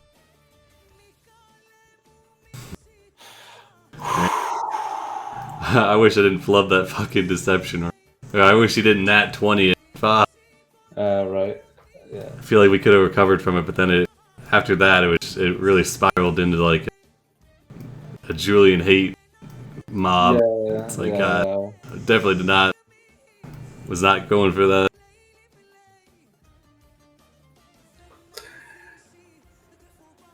Oh my god, I have so fucked things up. No, I mean, I didn't think it was good. And then I would have kept it going, but then I would have just finished it off and then been like kind of broody afterwards. But then whenever he gave me that inside check, and whenever I insided him, Crash was saying that he was like, you know, where they something happens to him and like the fighter, like old boxer, goes in just trying to like get knocked out, like die or whatever. Yeah. And he's basically telling me that's what it was. And I was like, well, shit, I don't want to like beat this dude right now, especially. And then and he was saying that the mind magic was really messing with his head, like really was like making his depression or whatever worse. So I was like, oh man, I don't want to do this. So I was hoping we could just bro it out, hand wave it, and then see what was going on with him. But fucked up that deception, or he was just really good at the insight. I think it checks out. That was a ballsy move with the game of 20 squares with that dude. Dang. It seemed like the only fair way to shut him up. Yeah. Because I mean, they're a, what, maybe a CR1 NPC. I gotta kill them like that, and that doesn't fix anything. Yeah, that would have been pretty bad. They would have been distributing the pitchforks and that fucking. Yeah, and I'd already pissed people off, and at that point, you're just like, you know what, fuck it. If I'm not gonna be loved, then I'm gonna be feared, and I'm just gonna pick a fight. No, I think that was some baller. Put your money where your mouth is. That guy chicked out. He probably won't be spreading rumors. I hope not, because I'm not gonna lie, Julian. I feel like his pride gets wrapped up in some things. Like, if he had lost, he would have legit never gambled again. Like, he would have committed to that. It would have pained him, but it would have been an interesting character development. Sibo would have done it poorly. But it's I don't know.